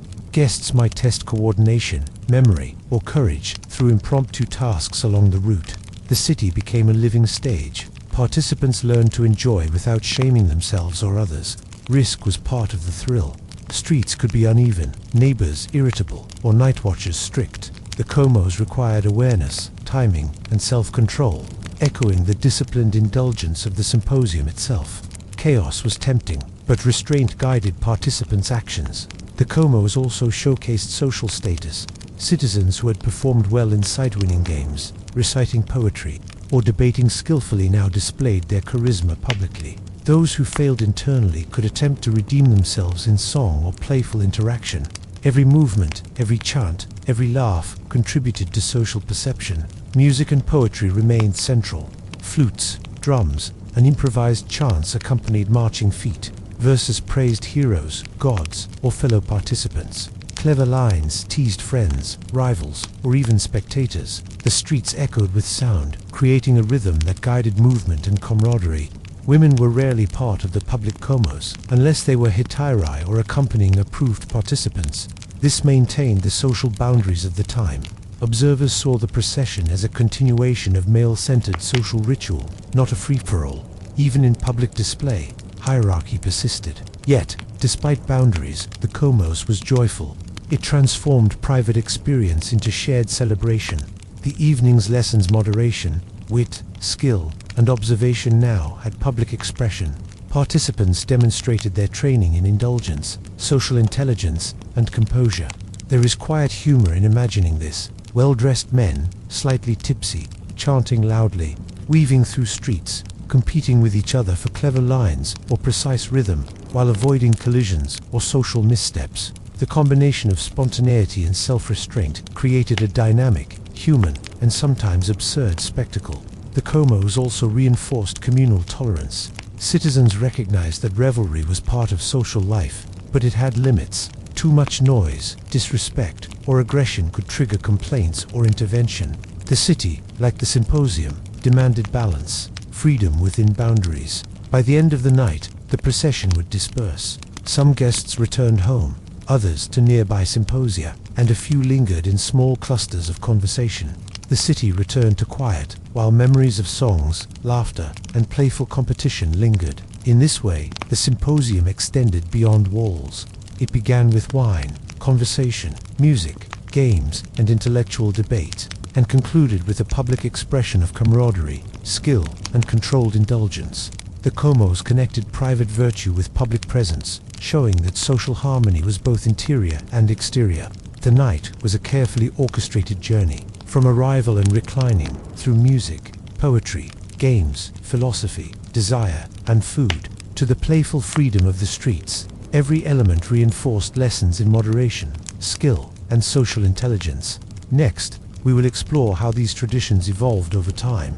Archaic, classical, and Hellenistic periods brought changes in wealth, empire, and morality. The symposium was not static, and its shifts tell us much about Greek society, culture, and human behavior across centuries. But for now, pause to imagine the streets at night.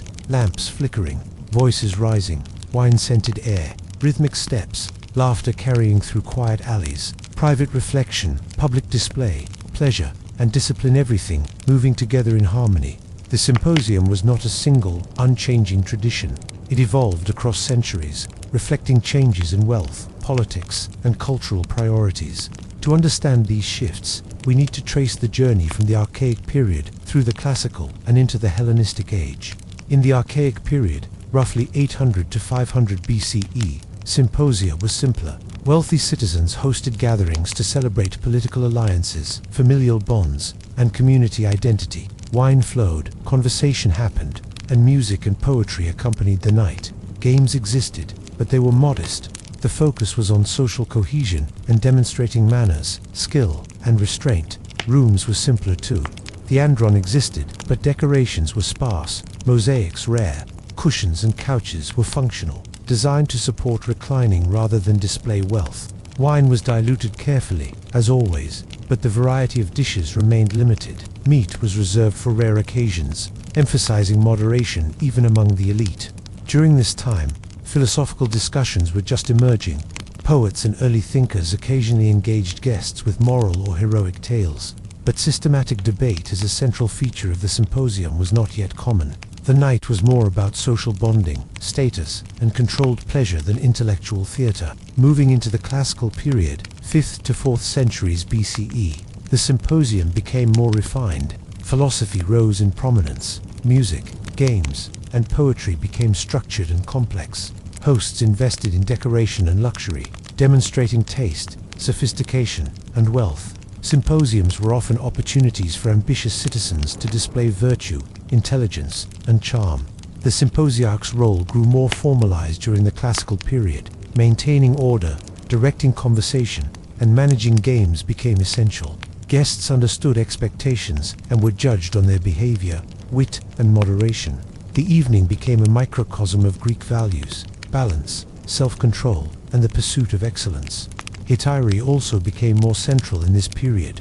Educated and socially skilled, they guided conversation, performed music, and added subtle influence to the night. Their presence reflected the classical Greek understanding that pleasure, intellect, and desire were intertwined, yet always moderated by rules and social hierarchy. Games became more elaborate too. Kotabos, wordplay, riddles, and performance challenges grew in popularity and complexity. These activities tested skill, observation, humor, and grace under pressure.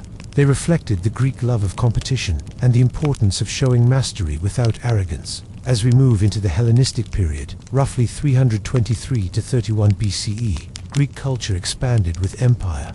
Wealth flowed into cities like never before. Symposiums grew larger, more opulent, and, in some cases, more theatrical.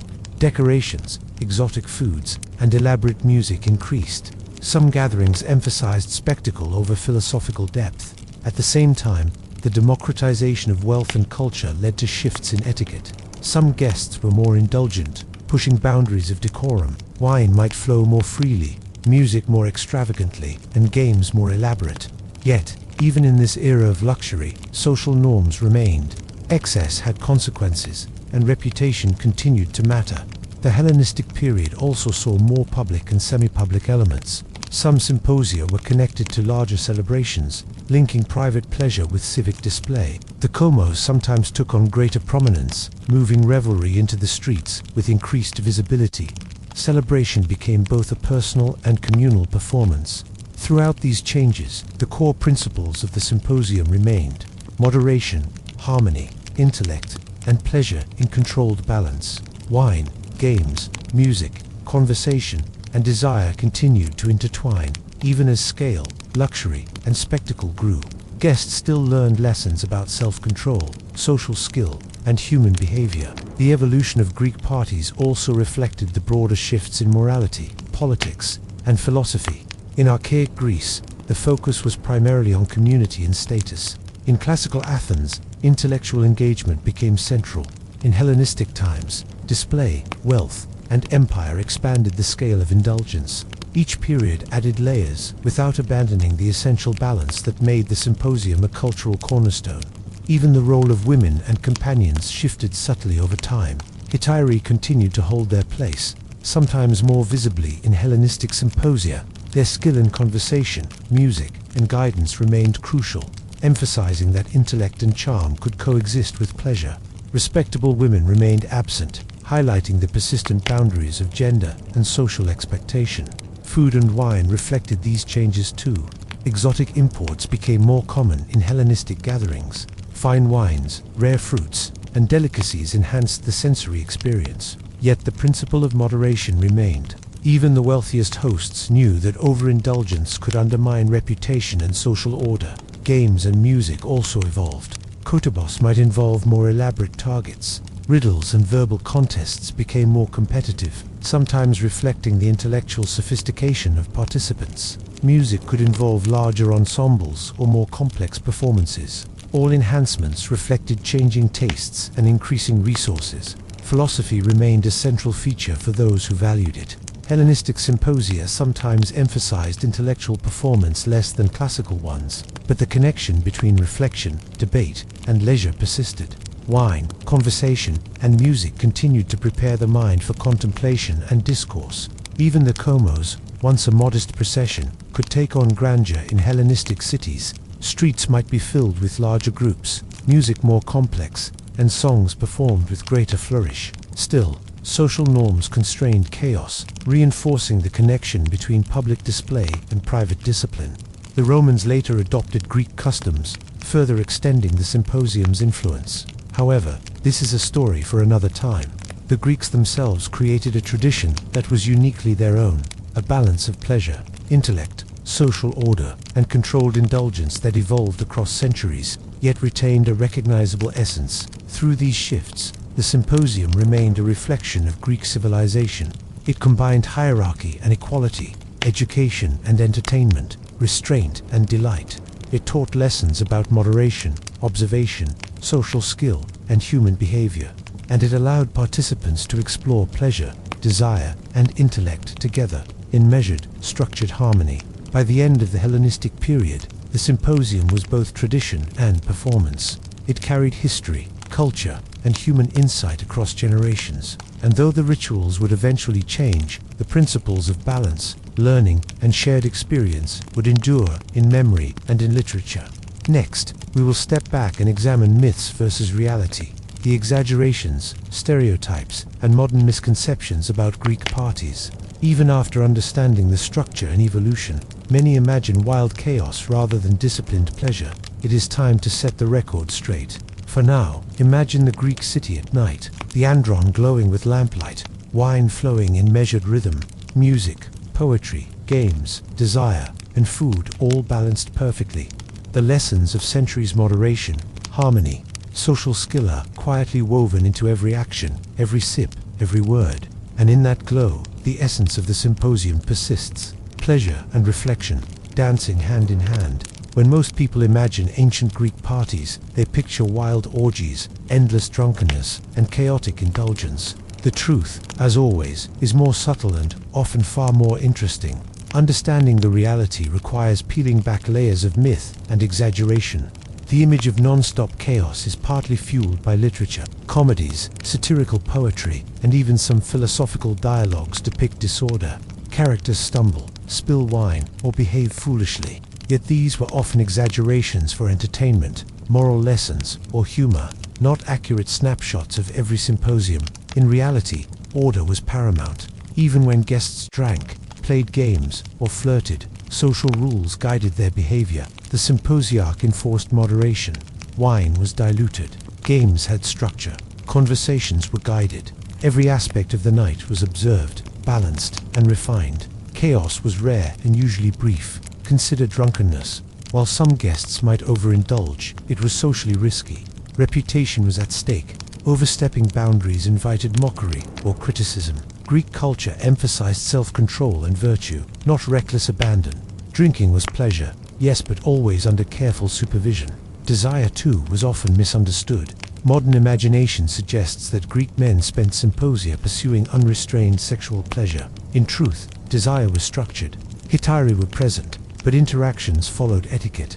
Respectable women were excluded. Erotic art and conversation were intellectualized, part of reflection and discussion rather than chaos. Pleasure and learning coexisted. Games are another area where myths diverge from reality.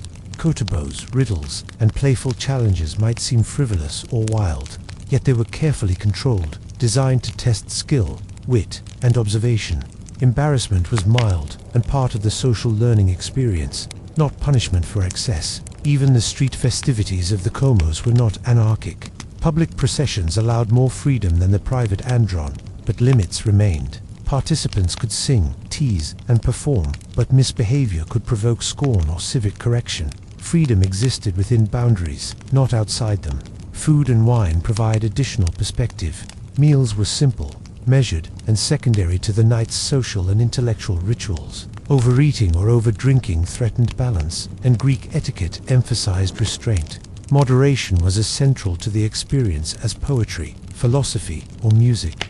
In short, the symposium was a carefully calibrated environment. Every element, wine, music, games, conversation, desire, and service, was orchestrated to promote controlled pleasure, reflection, and social cohesion. It was indulgence within structure, not indulgence without consequence. Modern exaggerations often overlook the invisible work that made symposia possible. Slaves, for example, quietly managed wine, food, cushions, and lighting. Hittery guided conversation and performance. The symposage maintained order. Without these layers of structure, indulgence could quickly become disorder. But when done correctly, everything flowed smoothly. Greek philosophy itself influenced behavior.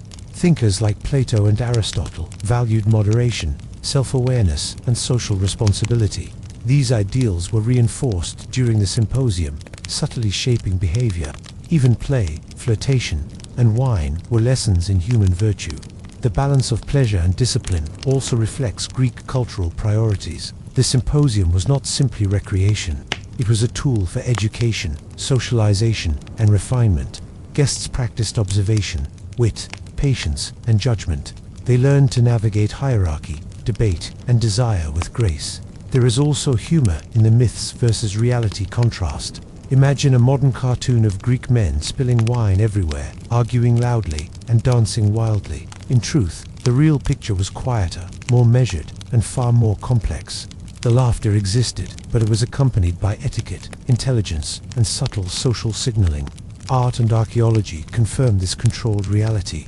Wall paintings, mosaics, and vases depict reclining men, wine vessels, musicians, and games, but always within recognizable structure. Scenes of chaos exist, but they are exaggerated for effect, not documentary evidence. Even accounts of excess often serve as cautionary tales.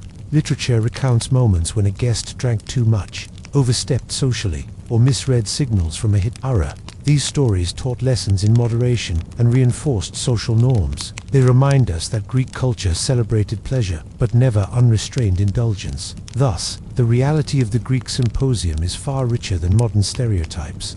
It was a blend of pleasure, reflection, skill, social awareness, and subtle hierarchy. Wine, food, music, games, and desire all contributed to a measured, harmonious experience. The night was carefully designed, yet human enough to include laughter, small mistakes, and playfulness. By correcting these myths, we gain a deeper understanding of Greek civilization. These parties were not mere indulgence, they were microcosms of culture, education, and human behavior. They show how pleasure can coexist with reflection, desire with discipline, and fun with social responsibility. The symposium also teaches timeless lessons. Excess without control leads to embarrassment, conflict, or social risk. Balance enables enjoyment, connection, and growth. Observation, patience, and skill elevate even ordinary experiences. Modern parties could learn from these ancient models, even if the context is very different. And so, when we imagine Greek parties, it helps to replace wild, chaotic images with a more subtle, human picture. Men reclining in orderly rooms, wine flowing in moderation, poetry and philosophy punctuating the evening, music accompanying games, desire expressed carefully, and social hierarchies respected.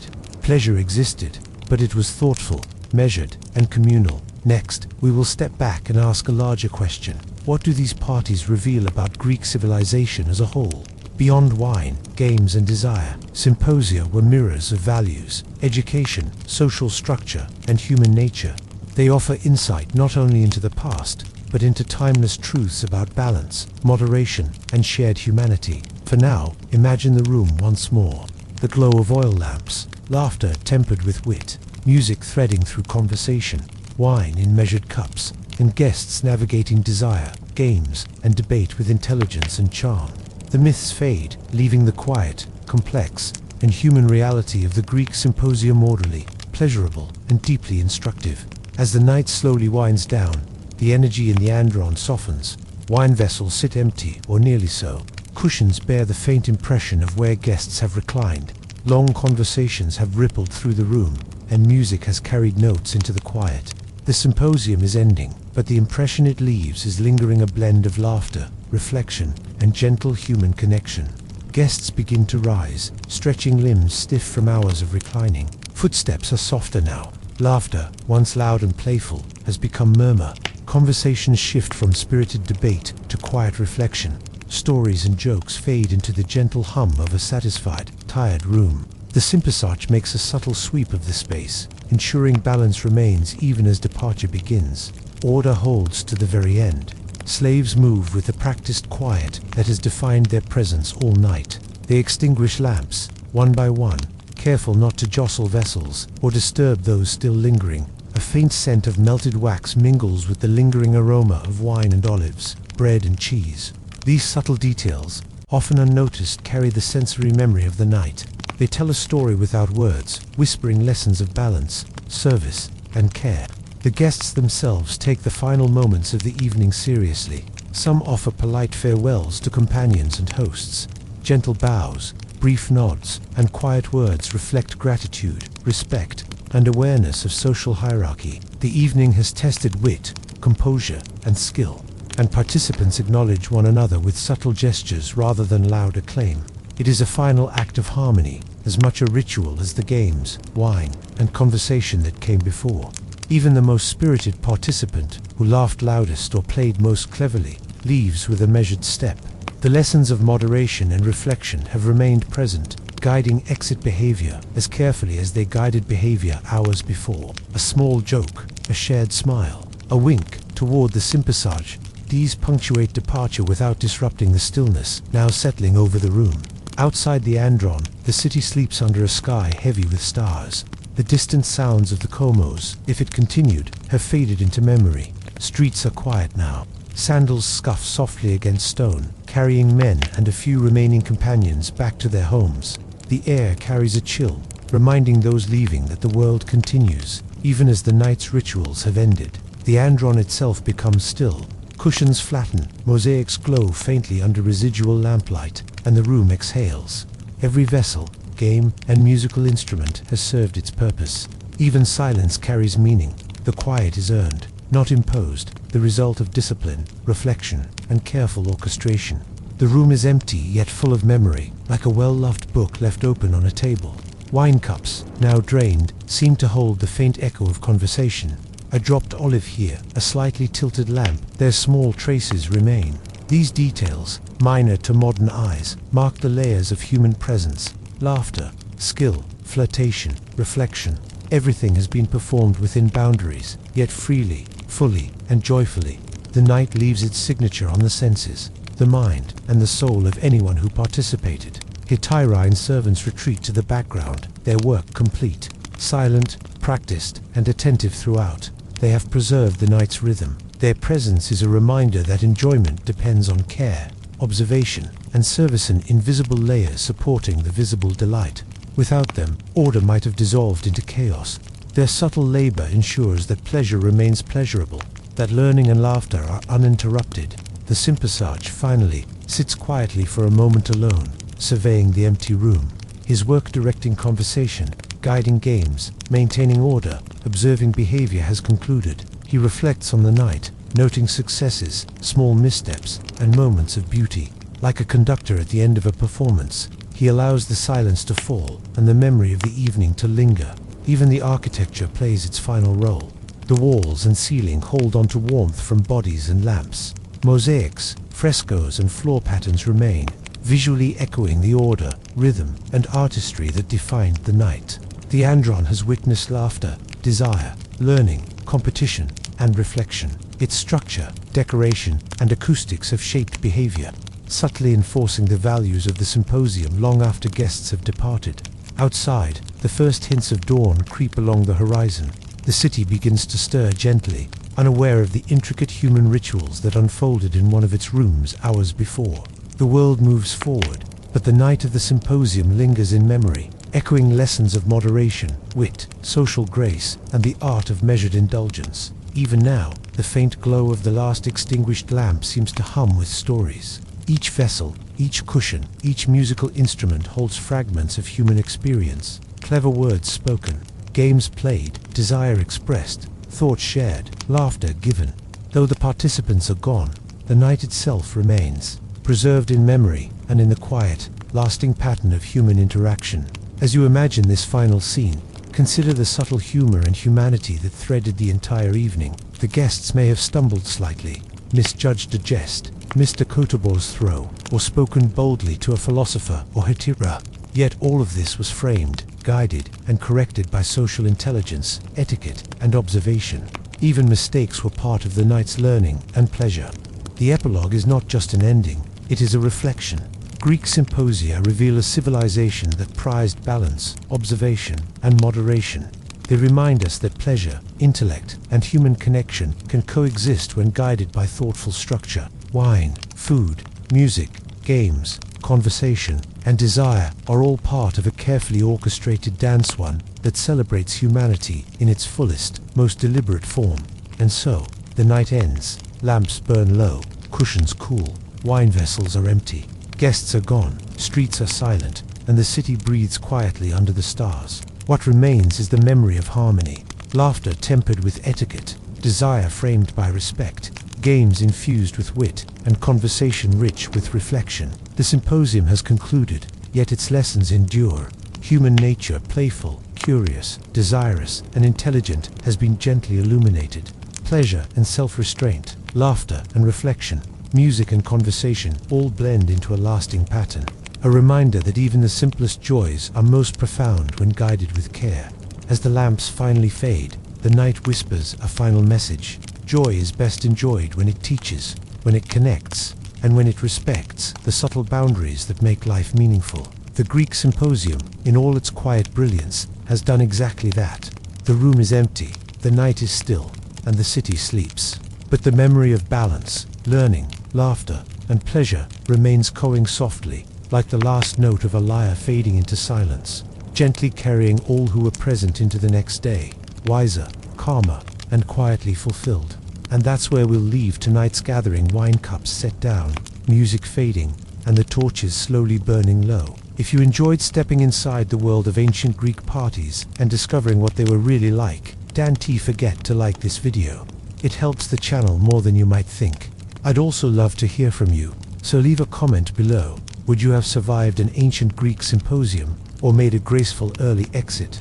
For more calm, fascinating stories from the past, be sure to subscribe and turn on notifications so you never miss a new journey through history. And if you're in the mood to keep listening, check out the next video on your screen for another relaxing dive into everyday life of the ancient world. Until next time, rest well, stay curious, and let history carry you gently to sleep.